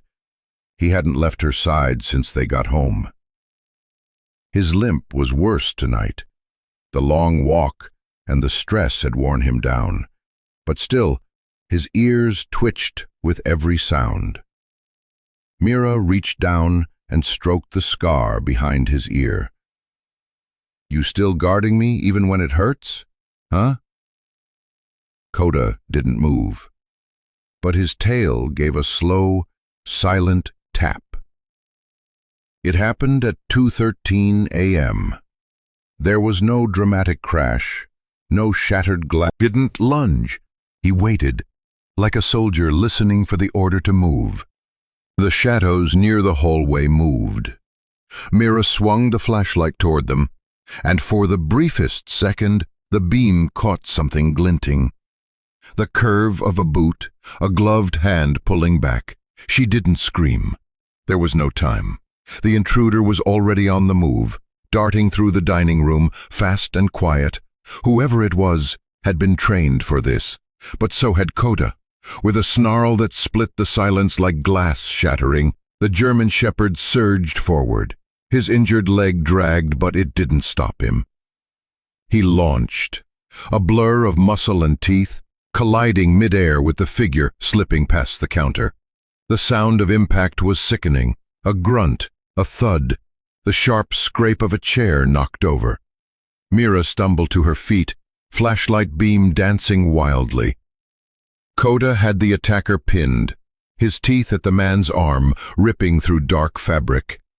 The man fought hard, twisting, elbowing, trying to reach his belt. Something metal clattered across the floor, then a sharp yelp. Coda had been struck, some kind of baton, maybe a knee to his side. He stumbled, and the intruder shoved hard, breaking free. Mira screamed, "Coda!" But the dog, even limping, was back on his paws, snarling again, blocking the hallway with his body. The man backed up, and in that instant he hesitated.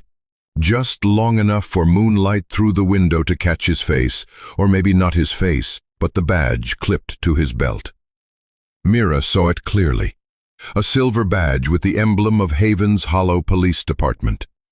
Then he vanished, slipping through the kitchen door, gone into the night. The silence that followed was deafening. Mira ran to Coda first. He was bleeding slightly from the side, fur matted, breath hard, but his eyes were sharp. He looked up at her as if to say, "I'm not done yet." She collapsed beside him, wrapping her arms around his neck. "You saved me," she whispered, voice cracking. "Again."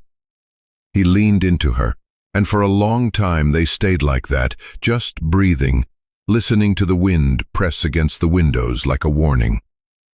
When Sheriff Blake arrived 20 minutes later, Mira was sitting cross-legged on the floor, Coda resting beside her, the kitchen door now bolted shut with 2 chairs wedged against it.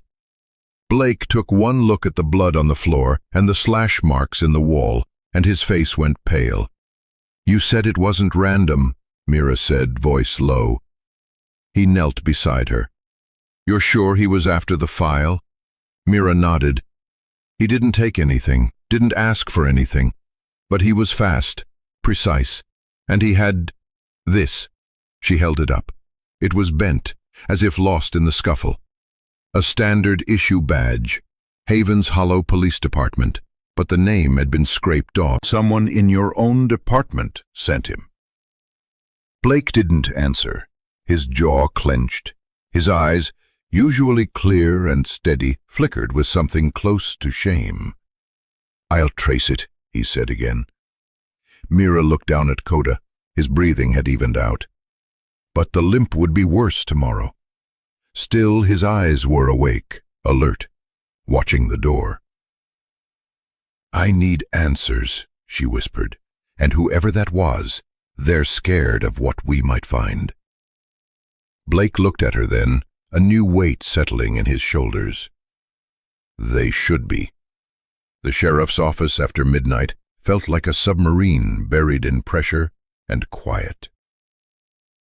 Sheriff Dorian Blake sat alone in the evidence alcove, face carved sharp by a desk lamp's glow. Mira hovered nearby, wrapped in her sweatshirt, Coda curled at her feet, alert but still. On the desk, Lucas Foster's fire-scorched external drive. 20 terabytes of classified ghosts, locked tight, triple fail secured.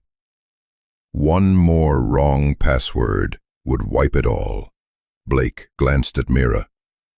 "You ready?" "No," she whispered, "but do it anyway." He typed, LDFK 9 Ember. The cursor blinked. Access granted. The screen bloomed with folders. Blake found the one Lucas had marked in red. P-Ember parseover.pdf. Top secret. No agency headers, only the title. Neural Canine Enhancement and Compliance Directive. Project Ember. Blake read aloud. Objective. Subdermal neural sequencing implants in canine units. Phase 1. Cinder tags for stimulation and behavioral correction. Phase 2. Ignite modules for remote telemetry and biofeedback. Ethical review. Denied. Program transferred to Shadow Ledger. Assets, K9X through K9Q. Lead evaluator, Lieutenant Lucas Foster. Blake's jaw clenched. They made him lead, then buried the trail. Mira barely stayed upright. He never told me. He never told anyone. Blake opened Lucas's field notes, typed logs from Fort Braddock. 317. Subject K9X Coda shows distress under stim thresholds. 640. Ordered Phase 2. Refused. Logged objection. 1012. Told dogs don't get rights. 2255. Pulled Coda. Logged transfer cover. If anything happens, Coda carries the truth. He stole him, Blake breathed. Faked records, meant to get the tag out. Mira whispered, but they got to him first. An alert popped on screen, auto-opening footage from warehouse cameras. Lucas was dragged, conscious. Coda, crated and muzzled. Protocol. Badge 0347. She added, the intruders, Sergeant Benner, S.B. Coda growled, low, steady. We can't hide this, Blake said. Then we go public. They'll say it's doctored. Then we show them him. Mira set Coda's removed tag, still sealed in a forensic vial, on the desk. Scan it. Blake did. The result? 99.8% match. K9X. Chain of custody affirmed. Thunder rattled the roof, lightning flashed, sirens wailed in the distance. Inside, the truth unfurled, file by file, until Mira no longer saw a coffin or a cover-up. She saw her father alive in principle, rewriting justice with his final breath. We're coming for you, Dad, she whispered. Coda pressed his muzzle to her knee. Promise accepted. Before dawn, Mira drove Blake's Jeep into Mootwood Preserve, steering through pine shadows that closed like ribs around a scar. Coda stared ahead, tail rigid, his body absorbing each jolt despite the wound in his leg. Lucas's coordinates led to a fence overtaken by vines, beyond it a low cinder-block building. K9 Behavioral Research Unit. Closed. The engine died. The hush grew personal. Coda leapt down, sniffed. He stiffened. Mira followed, her satchel ready. The gate creaked like a forgotten alarm. Inside, cracked concrete, agility obstacles, the ghost of bleach. Mira pushed through the main door, past bleached caution tape. The air inside reeked of dust and dried fear. Coda hesitated, then followed. They passed numbered kennels, A1, A2. At A6, Coda stopped, snarled. The door hung open, blown inward. Inside, dried stains on concrete. Above the gate, a steel bracket for a restraint collar. Old rivets where wires once pulsed. On the wall, barely visible, K9X, Compliance Bay. Mira's heart pounded. This was you, she whispered. Coda trembled, then lunged toward the threshold and violently recoiled. He barked, then turned in frantic circles, unable to cross the line. Mira dropped to her knees. You're not going in, not ever again. She pressed her forehead to his. Flash. Subject K9X exhibits distress above 2.0 MA. They must have tested him here, again and again, until obedience outpaced pain. Tears rose. Mira blinked them back. Focus. She photographed everything. Bracket, stains, stencil. Then her flashlight caught something. A bag behind a toy. Inside, a laminated ID card, scorched but legible.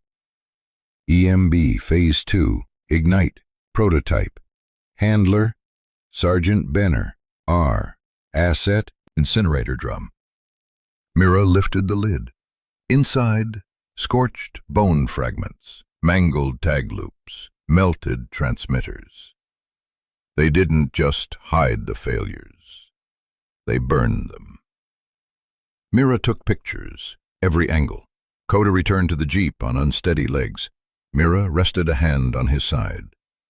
"No more cages," she whispered. His tail thumped once. It was enough. She shifted into reverse.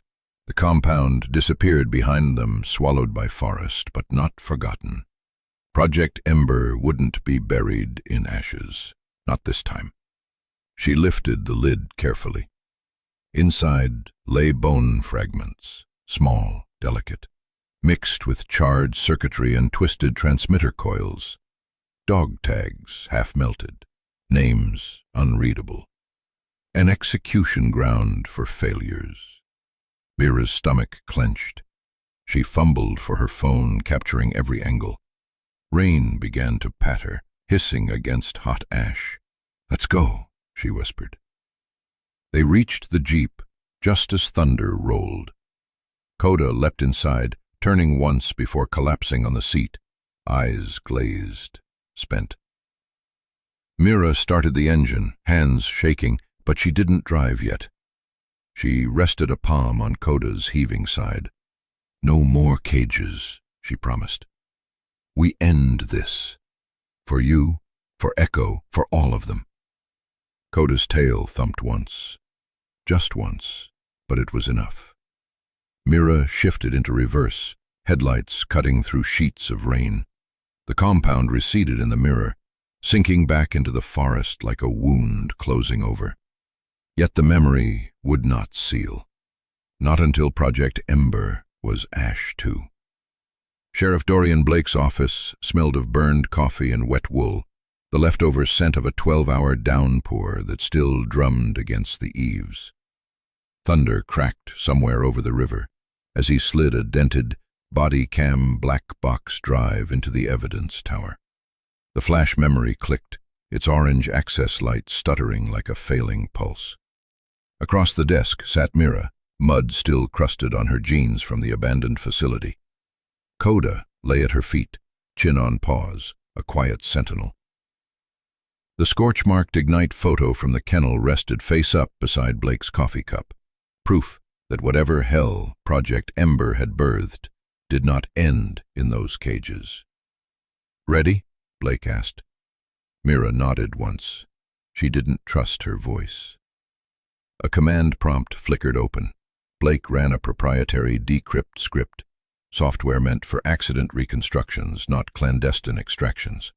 Code scrolled.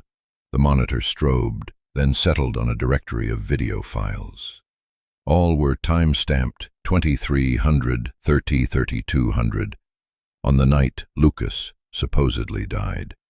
Except every file name carried one little suffix, corrupt. Blake exhaled through his nose. "Doc," Blake muttered, more to himself than to her. "Security's blind spot." Lucas mentioned it once. He double-clicked. Static burst, white snow across gray. Then a stuttering frame hold of the warehouse bay. Metal shelves, pallets of unmarked crates, orange floor markings. A man stood at the center. Lucas Dorian Foster, recognizable even through the pixel smear, hands raised, sidearm missing. Mira's breath snagged. "That's him," she whispered. "That's Dad." Two black-clad figures approached from the right, rifles shouldered. Full masks, no insignia, until a glitch cleared, revealing one detail in nauseating clarity. A Havens Hollow Sheriff's Department shoulder patch on the lead man. Blake stiffened. Zoom. He keyed enhancement. The patch sharpened. The county crest. The silver star. Beneath it, embroidered numbers. 0347.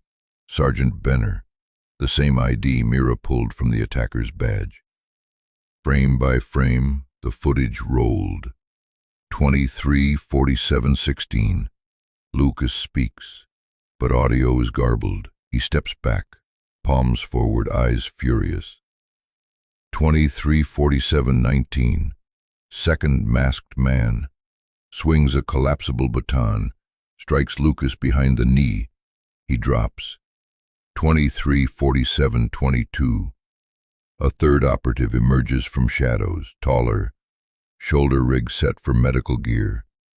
He injects Lucas in the neck with a syringe. Lucas convulses, then goes limp. Mira's hand covered her mouth. Coda growled, the sound vibrating the floorboards. 23:47:27. Benner signals. A fourth figure wheels in a steel crate.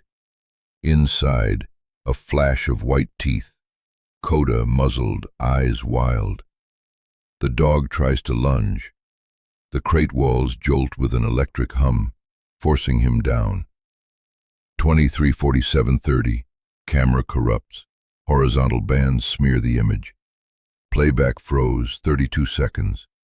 The lie of a heroic death unraveled in half a minute.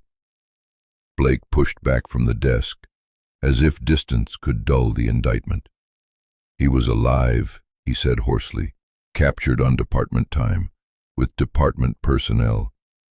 Why stage an explosion? Mira's words shook. Why a funeral with the wrong body? Because a dead hero asks no questions, Blake replied, voice hollow. And a live witness ruins everything. He pulled off his glasses, pinched the bridge of his nose. Lightning flashed, illuminating tired wrinkles.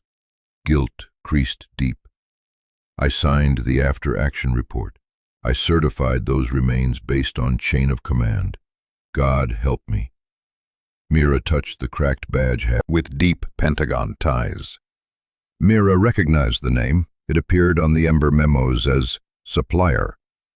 Thunder boomed again. The office lights flickered. For a split second, everything darkened, screen, lamp, hallway bulb. When power revived, the monitor displayed a remote wipe initiated warning. Damn it! Blake spat, yanking the drive too late. The video vanished into blank sectors. Mira's heartbeat thundered. We still have the crop I filmed on my phone. She raised the device. She had recorded the monitor the moment Lucas appeared, not high res, but proof. Blake nodded, relief and pride clashing in his eyes. Smart. But the power dip meant one thing. Someone was inside the network now. He slid open a drawer, withdrew 2 encrypted thumb drives. We make redundant copies, off-site. Then we move. Where? State Attorney General's office in Capital City, 2 hours east. They're already sniffing around after the leaked Ember abstracts I sent. We give them visuals, tags, kennel photos, the badge number, everything. Coda barked once, sharp, as if agreeing. Blake pushed a second thumb drive toward Mira. If something happens to me, she cut him off. Nothing's happening to anyone else. A police siren wailed somewhere downtown, then another, overlapping. Blake peeked through the blinds. 3 black SUVs turned onto Main, lights dark, engines low. Not marked units, private plates. They're coming for the evidence, he muttered. Mira pocketed the drive. Then let's not be here. Blake stuffed the black box shell, Lucas's drive and the charred Ignite photo into a duffel, slung it over his shoulder. He opened the bottom desk drawer, revealing a lockbox, 2 pistols, extra mags, and a police radio on a private band. He handed Mira the lighter Glock. Safety's here. Keep your finger clear unless— I know, she said, checking the slide like her father taught her on summer range days nobody else knew about. Coda was already at the door, hackles raised. Blake killed the office lights. We take the back stairs, exit by the alley. My unmarked sedan is 2 blocks west behind Sullivan's Diner. Mira nodded. Then we run. They moved. Down the dim hallway, past framed photos of academy graduations and town fairs, the smiling facade of a department now rotting from the inside. Coda's nails clicked a metronome of urgency. At the stairwell landing, Blake paused, earpiece tuned to tactical frequency. Static cracked, then, objective package located, floor 2 east, secure and purge. Mira mouthed, east. That was Blake's office wing, empty now. Decoys would buy them seconds. They burst into the alley, rain-slick brick, dumpster smell, neon spill from a bar sign. Headlights swept across the mouth of the lane, an SUV idling. Blake cursed. They pivoted left, sprinting. Tires squealed behind. Gunshots barked, sparking brick. A chain-link fence, and into a tangle of back gardens. Mira followed, heart a war drum, thumb drive burning a promise in her pocket, proof that her father still breathed. As they disappeared into wet night, a single conviction cut through fear. The footage wasn't lost anymore. It was alive, carried by a girl, a dog, and a sheriff choosing at last to stand on the right side of the badge.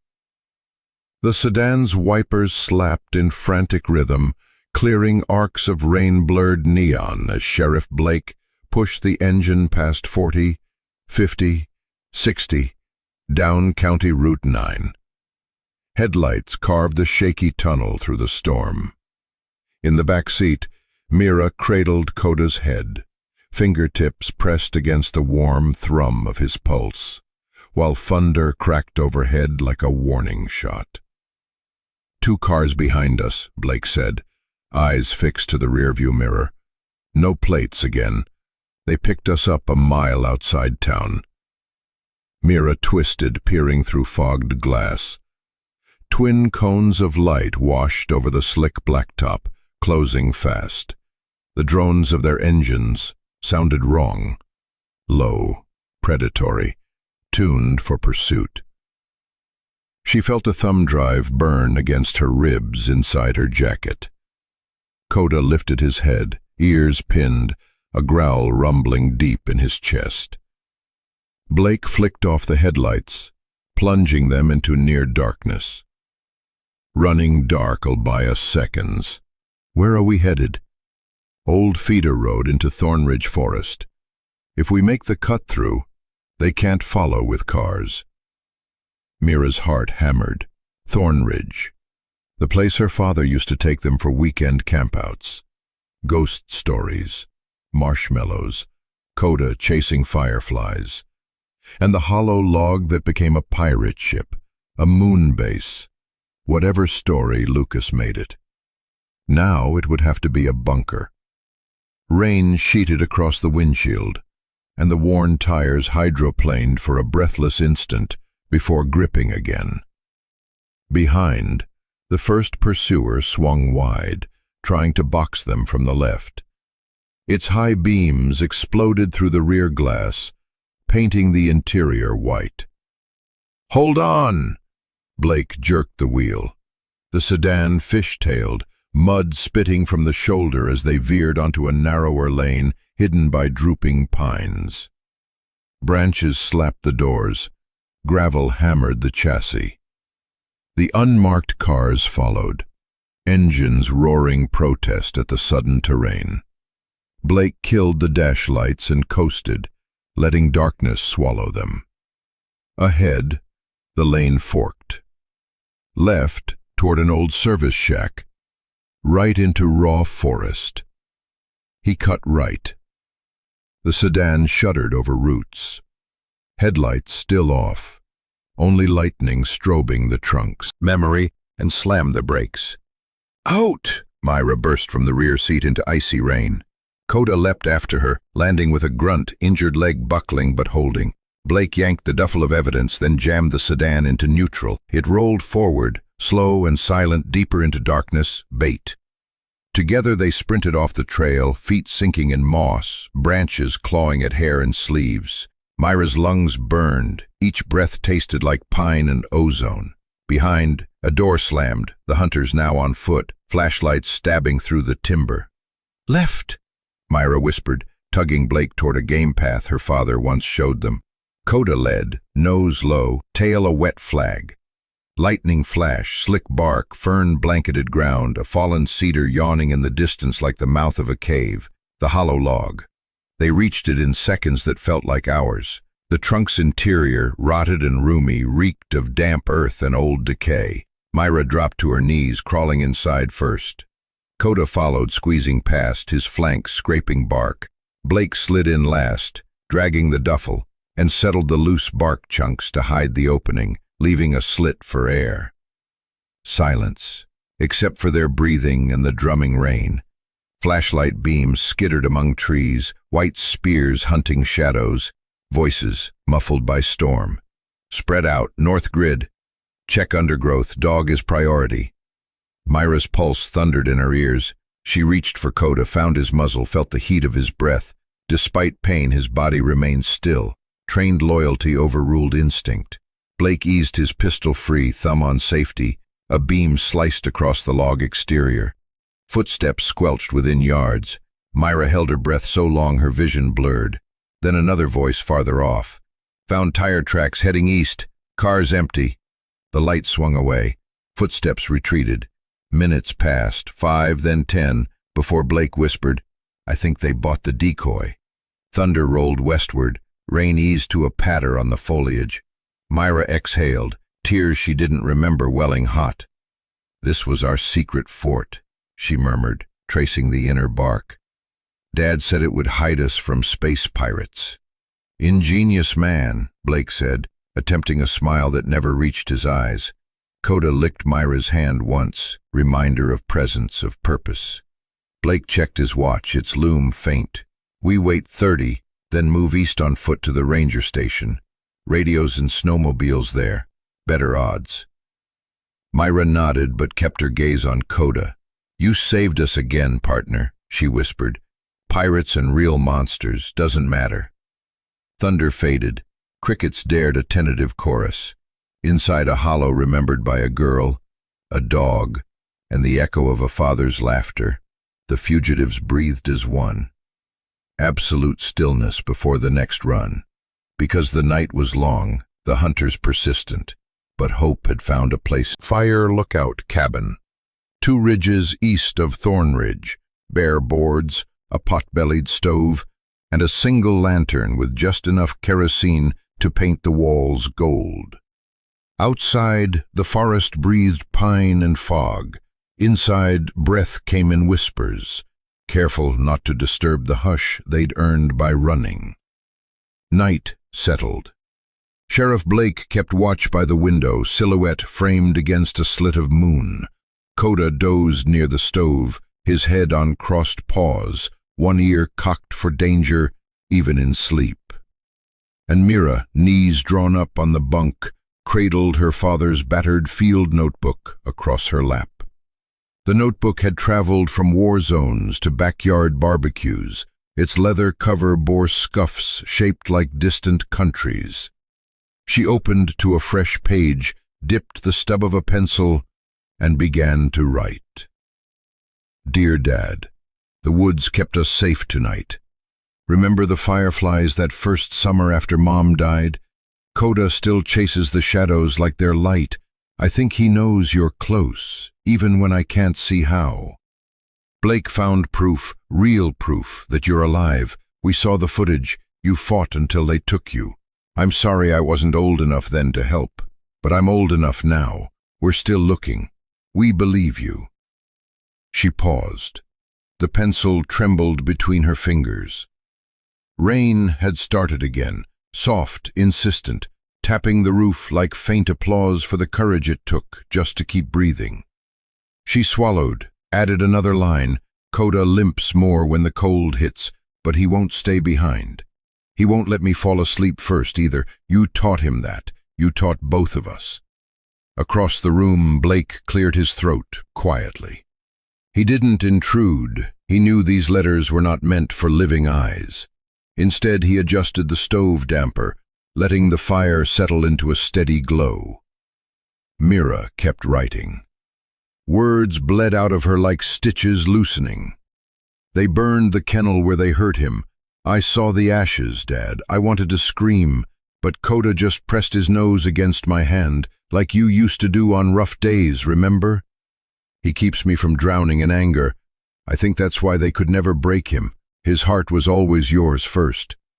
She reached the bottom of the page, drew a tiny paw print in the margin, a habit that had begun the day after the funeral when grief felt untethered.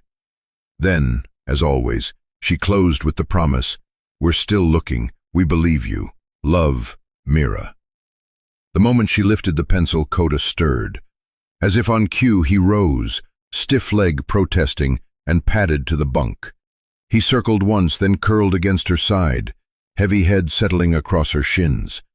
His warmth seeped through canvas and denim, a living blanket threaded with heartbeat. Mira slipped the letter into a canvas pouch she kept beneath her pillow, 11 pages now, against the rough-hewn wall. Footsteps approached. Blake stood at the edge of the lantern glow, fatigue etched deeper than the scar along his jaw. "Coffee's barely drinkable," he said, "but it's hot." She accepted the tin mug, steam fogging the air between them. "Thank you," she murmured. He glanced at the pouch. "You write him every night?" "Since the funeral," she said. "It started as goodbye, now it's directions, breadcrumbs, so he can find his way home." Blake's eyes glistened in the low light. "When we get him out, those pages will matter." Mira nodded but looked away. Hope was dangerous currency. She spent it carefully. A gust rattled loose shingles overhead. Coda's ears flicked, his gaze fixed on the window before settling again. Mira ran her fingers along the ridge of fur where the implant scar hid, now just a faint pink line. Each night she'd trace it, a ritual of reassurance. The past can mark you, but it doesn't own you. She sipped coffee, bitter, grounding, then opened a side pocket of her satchel. Inside lay the thumb-drive copy of the warehouse footage and the halves of Lucas's badge. She thumbed the broken edges, imagining how they would click together once truth clicked into place. Blake eased onto a wooden crate opposite her. "State AG's office has a task force waking up tomorrow," he said softly. "Anonymous drop will hit their inbox at 0700. Video, kennel photos, badge number, everything." "Will it be enough?" she asked. "It'll light a fire they can't smother." He managed a weary smile, and fires spread. The lantern hissed low. Outside, an owl hooted, 2 soft calls. Then silence. Mira felt Coda's chest rise and fall against her legs. She brushed his ear. He sighed, eyes half-closing. She thought of the hollow log, of rain-slick bark, and the way her heartbeat had echoed inside like someone knocking from the other side of a door. They were still in a chase. Only the terrain kept changing. Streets, woods, memories, lies, and letters, always letters. She reached for the notebook again, flipped to a blank page, and wrote a single sentence for herself rather than her father. "Courage doesn't roar. Sometimes it curls beside you and lets you sleep." She closed the notebook. The lantern's flame dipped, casting long shadows that danced like soft-edged ghosts across cedar walls. Blake rose, checked the door latch once more, then settled in a chair, gun within reach, eyes half open. Mira lay back, Coda's heartbeat syncing with hers, and for the first time in many nights, exhaustion overpowered fear. As the cabin exhaled around them, she drifted. Her final conscious thought a silent refrain that stitched itself to every letter in the pouch. "We're still looking. We believe you." Outside, dawn inched over the horizon, gray, uncertain, carrying with it the possibility holds the words close, believing right back. Morning broke in bruised colors, lavender smudged with coal over the rain-slick parking lot of Haven's Hollow Town Hall. Sheriff Dorian Blake stood alone beneath the portico, collar turned up against the damp. The summons on his phone had been blunt. Emergency oversight meeting, 0900. Attendance mandatory. Chief Deputy Carl Sutter. Translation was easy enough. "We've found you, and the leash is coming." Inside, fluorescent light washed the corridor an institutional yellow. Blake's boots echoed on linoleum as he passed framed news clippings, local heroes, charity softball wins, each feel-good headline now sour in his throat. Outside room B he paused, hearing voices already sharpened to razors. He entered. 4 men waited at the long table. Chief Deputy Sutter, County Administrator Briggs, Council Chair Harmon, and Captain Ridge from Internal Affairs. All wore storm gray suits, except Sutter, who kept his duty belt on like a cudgel. A single chair faced them, interrogation pose by design. Blake sat but didn't remove his Stetson. Rainwater pooled on the brim, dripping onto polished oak. Sutter opened a folder. "Sheriff, we've received credible intelligence that you accessed sealed evidence files after hours and removed classified material pertaining to canine operations." His gaze was cold marble. "Do you deny?" Blake's pulse thudded. He thought of Mira asleep in that cabin. Coda curled around her letters. "I retrieved nothing outside my authority," he said evenly. Briggs slid a printed photo across the table. Blake, grainy but clear, carrying a duffel through the station's east exit last night. "Authority appears heavy," Briggs sneered. "What weighs that bag, Sheriff? Department secrets?" Blake didn't answer. Harmon leaned forward. "As Chairman of Public Safety Oversight, I'm prepared to move a vote of suspension pending investigation. Comply, and perhaps we limit the fallout to your career. Resist, and what?" Blake's voice cracked like dry timber. "You'll stage another funeral?" A beat of stunned silence. Captain Ridge cleared his throat. "Sheriff, insubordination only deepens." Blake stood, fingers curling on the chair back to steady rage. "You buried a decorated officer alive. You tortured working dogs.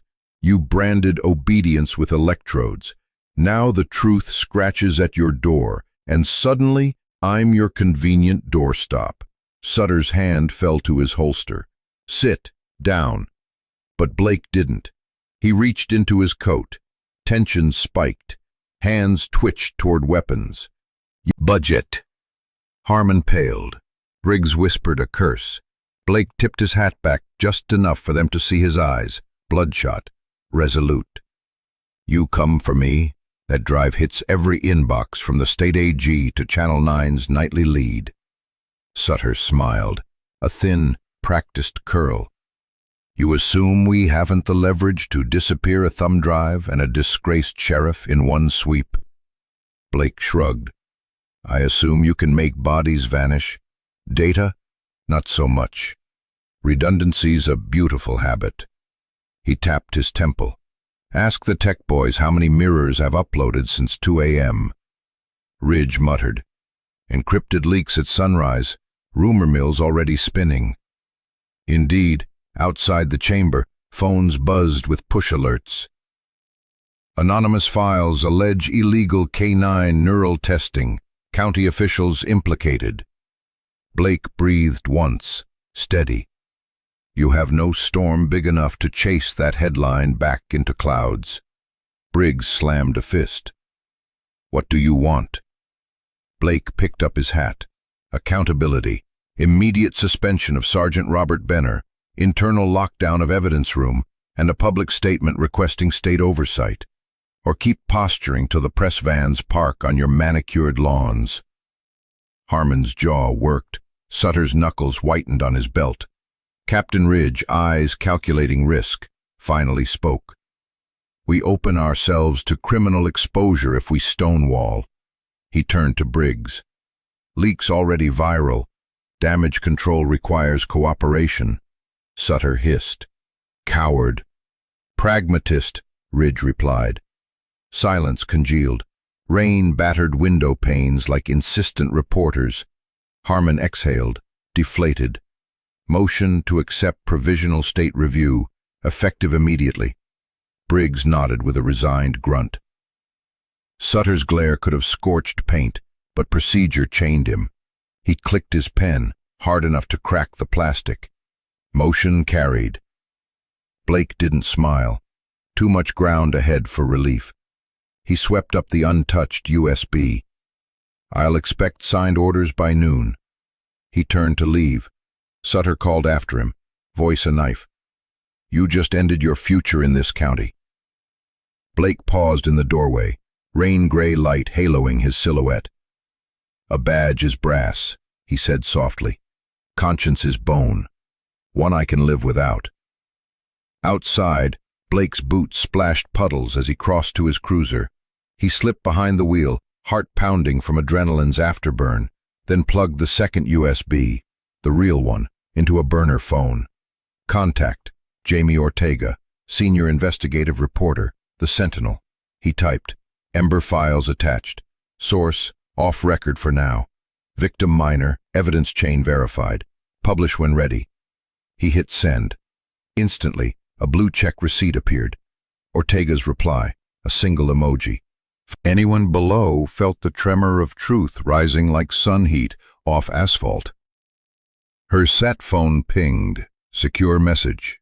Leak live. Stand by for state team extraction. Hold fast. B. She smiled, tears bright. Coda bumped her thigh, tail giving one hopeful sweep. Sheriff Joe's right, she whispered. We're not alone anymore. She knelt, arms around his neck, forehead on his scar. Hear that, Dad? First pages are out. The story's burning. Coda licked rain from her cheek, salt and sky mingling. Behind them, the forest rustled with a coming storm, this one not of thunder, but of reporters, investigators, and a reckoning long overdue. And in the eye of that gathering tempest stood a girl, a dog, and a sheriff who remembered that justice is less about the badge on your chest than the truth you dare to place in trembling hands. Dawn seeped through the high windows of Thornridge Ranger Station, striping the knot-scarred floor with pale gold. Sheriff Blake, gaunt from sleepless nights, hunched over the radio trading coordinates with a state task force still 4 hours out.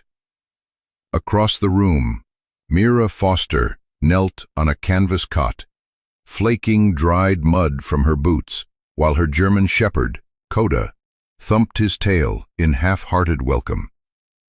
She traced the faint surgical scar beneath his fur, reminder of electrodes and kennel walls, and felt anger kindle again.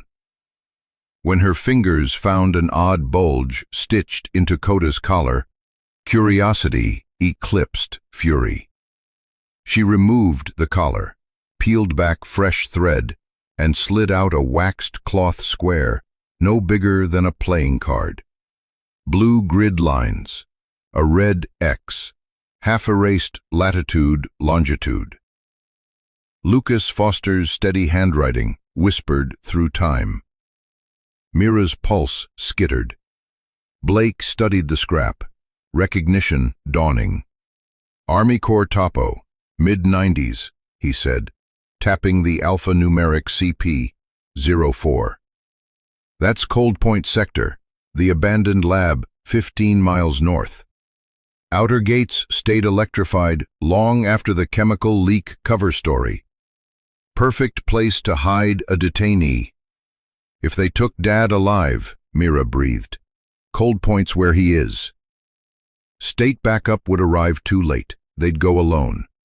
Blake handed Mira a Kevlar vest and an earpiece, took a shotgun for himself, and checked the Jeep's fuel before they rumbled onto a logging track, drenched in dawn rain.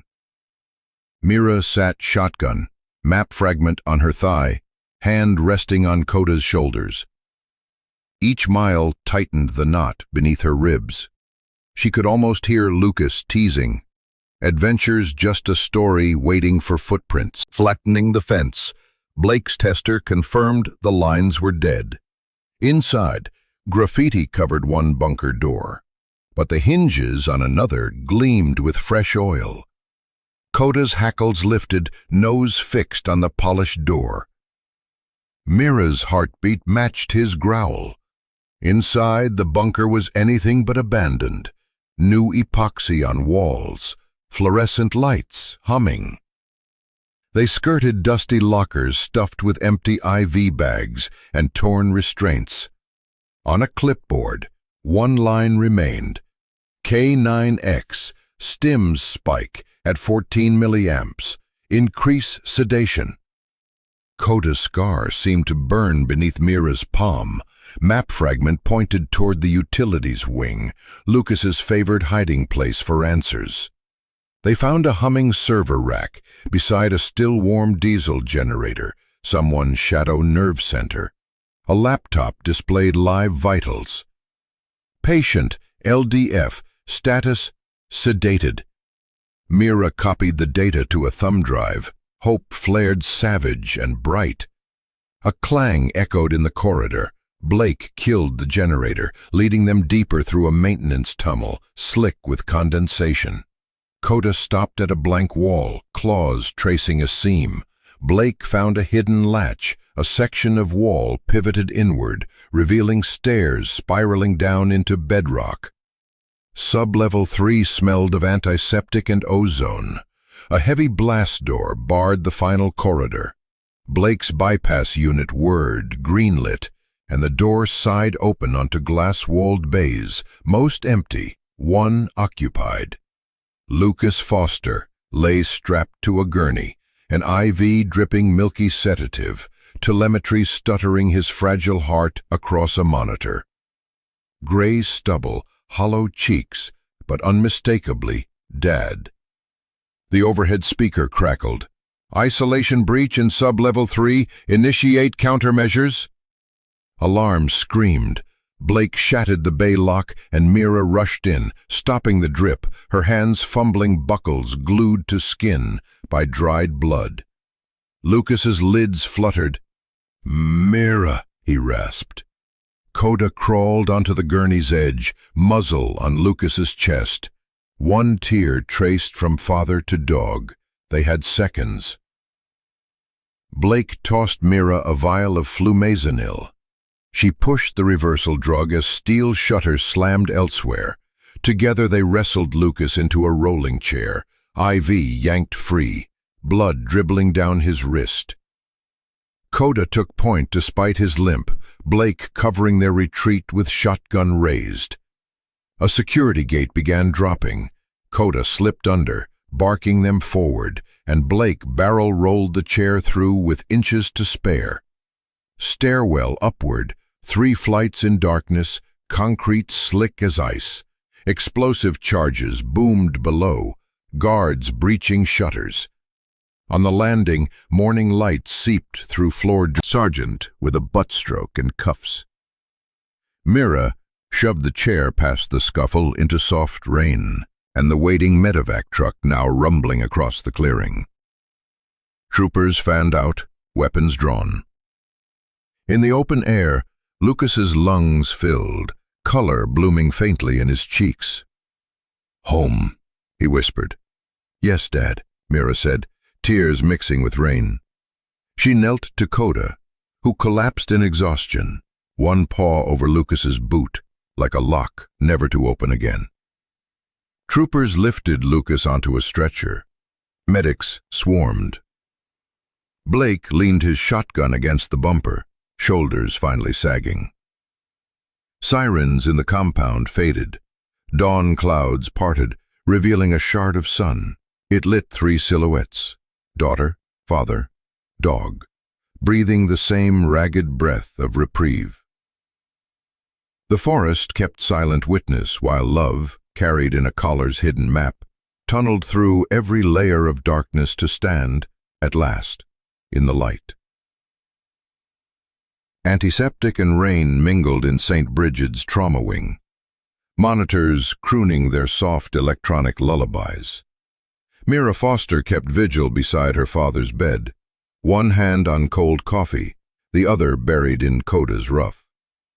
The shepherd, bandaged, IV in place, dozed half beneath the frame, tail sweeping the linoleum whenever Mira's fingers shifted.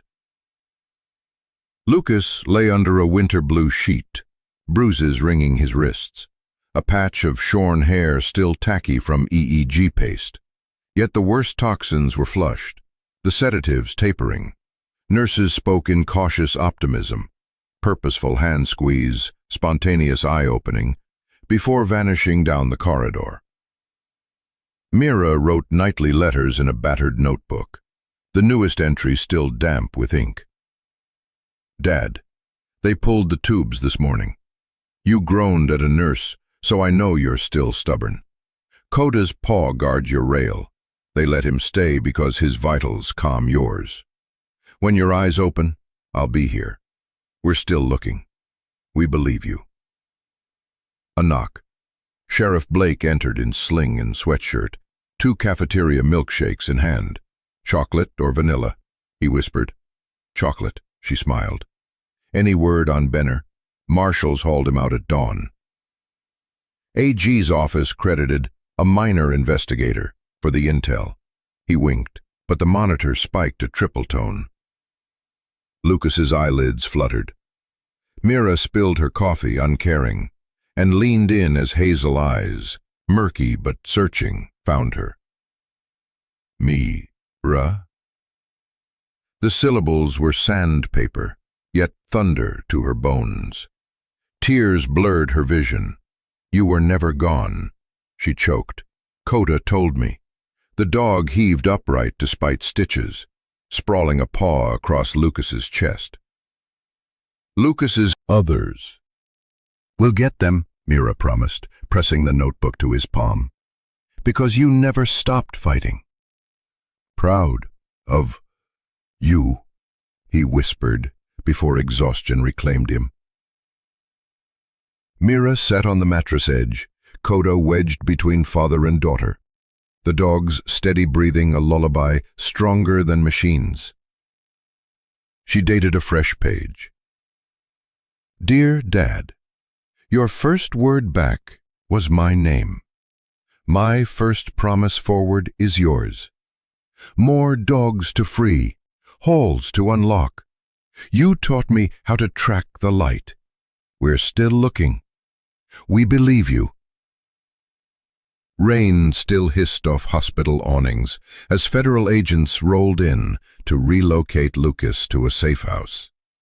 2 state trooper SUVs idled beneath blue strobes. Coda was muzzled, hospital law trumping heroism, but remained glued to Lucas's gurney. Blake, now armored, took shotgun. Engines revved, and a riot-grade slug shattered the lead windshield. A black pickup erupted from shadow, shotgun glinting out the passenger window. Ambush! Blake barked, shoving Mira and Lucas to the floorboards. Code red, St. Bridget's. Return fire erupted. Concrete pillars spat dust. 2 rifle-wielding figures in ghost-gray helmets, a match to Cold Point surveillance, advanced, shredding tires on the second SUV. Ember cleanup crew, Mira muttered, heart hammering. With one-armed precision, Blake popped the rear hatch. Coda, wide! Muzzle off, the dog streaked into the rain. A scream followed, one attacker tumbling. The second wheeled, rifle seeking fur, only to eat a deputy's round to the vest. Coda clamped the gunman's elbow and held fast. Still boxed in, Mira spotted headlights, an ambulance fishtailing into the bay, siren dark.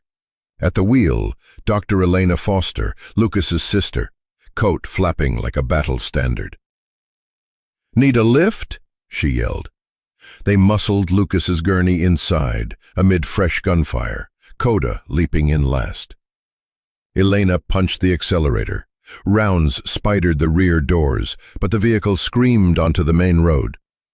Sirens rallied behind them. Blake reloaded, guarding rear glass. Lucas surfaced long enough to croak. Always family first. And family fights back, Mira answered, gripping his hand, while Coda bled anew at her feet, but watched the night with burning eyes. Hours later, storm clouds quilted the tree line, around a repurposed ranger lodge, bristling with troopers. Inside, wood stove heat mixed with chamomile and antiseptic. Lucas dozed in a cot, IV fluids amber in firelight. Coda, rebandaged, lay sentinel at his feet. Aligning 50 stitched promises with the slow rise of his breath. Coda rose, limped forward, and placed a paw over the faint stain. Lucas's eyes opened, glassy but aware, and he managed a fragile smile. Blake cleared his throat. Forensics verified Benner's confession. Embers suspended nationwide at dawn. Cold Point is being gutted. Task force teams are already hunting Bunker 2. He nodded toward Lucas. Your testimony finishes it. Lucas's hand tightened around Mira's. His gaze flicked to Coda, loyalty incarnate, and he exhaled a vow without words. Mira tucked an aged brass compass atop the flag, directly over his heart. "Remember when you gave me this?" she said softly. "Find true north, even in the dark." The needle trembled, then settled. "North is home now," she whispered. Lucas mouthed, "Thank you," before morphine reclaimed him. Mira rested her forehead against the flag's stars. She did not wipe away the tears, joining Coda's old blood. Outside, dawn rehearsed pink and gold behind ragged clouds. Inside, 3 silhouettes, father, daughter, dog, glowed in a light gentler than sunrise, the quiet incandescence of belief proven right. 5:31 a.m. The Sentinel lands on every porch, its banners screaming, "Project Ember exposed. False funeral hides live officer." A still photo shows Lucas Foster, unconscious on a Cold Point gurney, and Coda limping beside him. By breakfast, country radio flips to wall-to-wall news. By 9, a southbound train ferries 6 federal agents, badges glittering like unsheathed knives. At the Rusty Bean Cafe, grainy looped footage of Lucas's staged burial turns patrons into witnesses. Retired FBI agent Martha Wilson stands, voice steady. Lying is a losing habit. The room answers with applause, the town's heartbeat resetting. Courthouse steps fill with rain-slick protesters clutching portraits of canine heroes Ranger, Echo, Titan.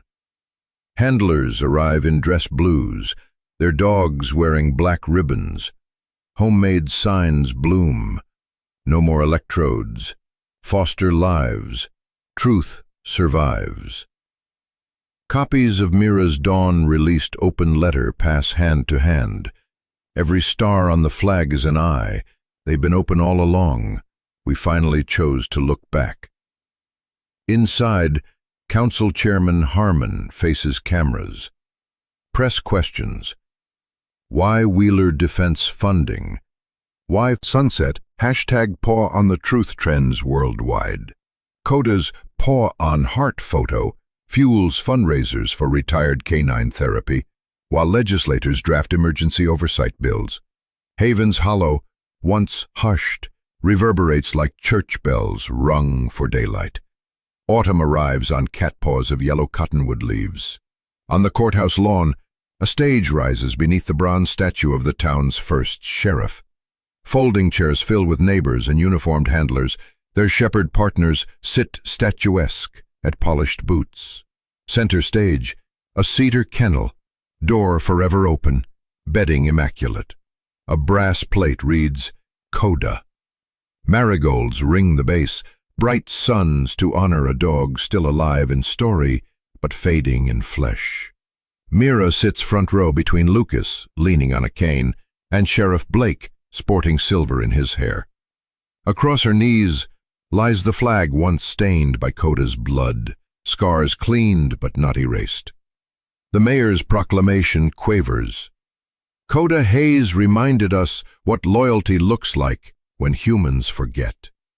Blake steps forward, pins the new canine cross to the kennel roof, then adds his own badge, an unspoken debt. Applause wings across the lawn like doves. Mira barely hears. She feels Coda's breathing behind her, shallow, valiant, finite. Later, on the hill behind their farmhouse, dusk purples the valley. A pine-lined grave waits beneath the cottonwood where teenage Mira once wept. Coda lies on the blanket, head in Mira's lap. Lucas presses a trembling palm to the dog's flank. Blake sits at the shepherd's tail, hat removed. Fireflies kindle. Mira recounts first fetch, first comfort, first mutiny against a coffin's lie. Lucas bends low. Stand down, soldier. You've done more than your share.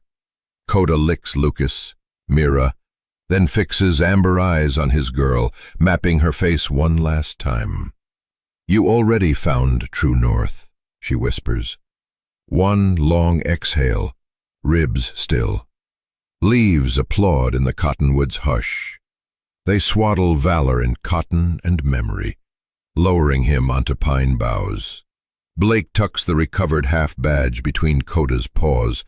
Mira sets the compass atop it. Earth closes softly. Lucas says the canine prayer. Grief settles, not as darkness, but as gravity. Heavy, yet knowable. June rain sweetens Main Street as banners announce Canine Unity Day. Inside the renovated firehouse, now County Canine Training Center, officer candidate Mira Hayes opens a locker stenciled, Hayes, M. From a cedar box, she lifts the restored flag. The faint stain remains, a darker star in the cloth constellation. A brass rabies tag, K9X Coda, dangles from a stitched field bar, chiming like wind on an empty swing. She presses it, urging, keep my voice alive. Echo's ears prick. He all but levitates. Sheriff-turned-Captain Blake greets them in the corridor. He spots the flag box in Mira's pack. Good to carry him, he says. When Mira's hands tremble, he hands over the brand-new canine compass badge, pins it on her uniform. Find true north. Her voice steadies. Every time. Sunlight polishes brass instruments. Echo heals flawlessly after one correction. Families cheer. Cameras flash. At the courthouse, they pass Coda's cedar memorial, marigolds replanted for summer. Mira salutes. Echo sits tall, tail sweeping a single stroke. Applause builds until it feels like jet lift beneath their boots. Mira addresses the crowd. 5 years ago, my partner's ancestors saved 2 lives and exposed a lie. Today we dedicate this unit so no lie can stand between a dog and the people they protect. She unfolds Coda's flag. Brass tag jingles. The faded stain shows like history's watermark. This was once weight. Now, it's a sail. She secures the bundle in a chest pouch over her heart. Echo barks once. Punctuation and benediction in one. At twilight, Mira kneels by Coda's stone, places her new badge against the star plaque. Fireflies orbit. Echo settles beside her, head on her knee.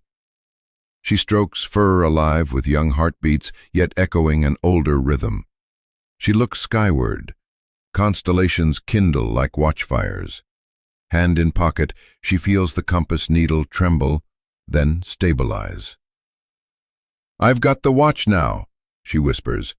Echo's tail thumps. Coda's cadence renewed. Handler and dog rise, turning toward the tree line's dark edge. Not fearing it, but ready.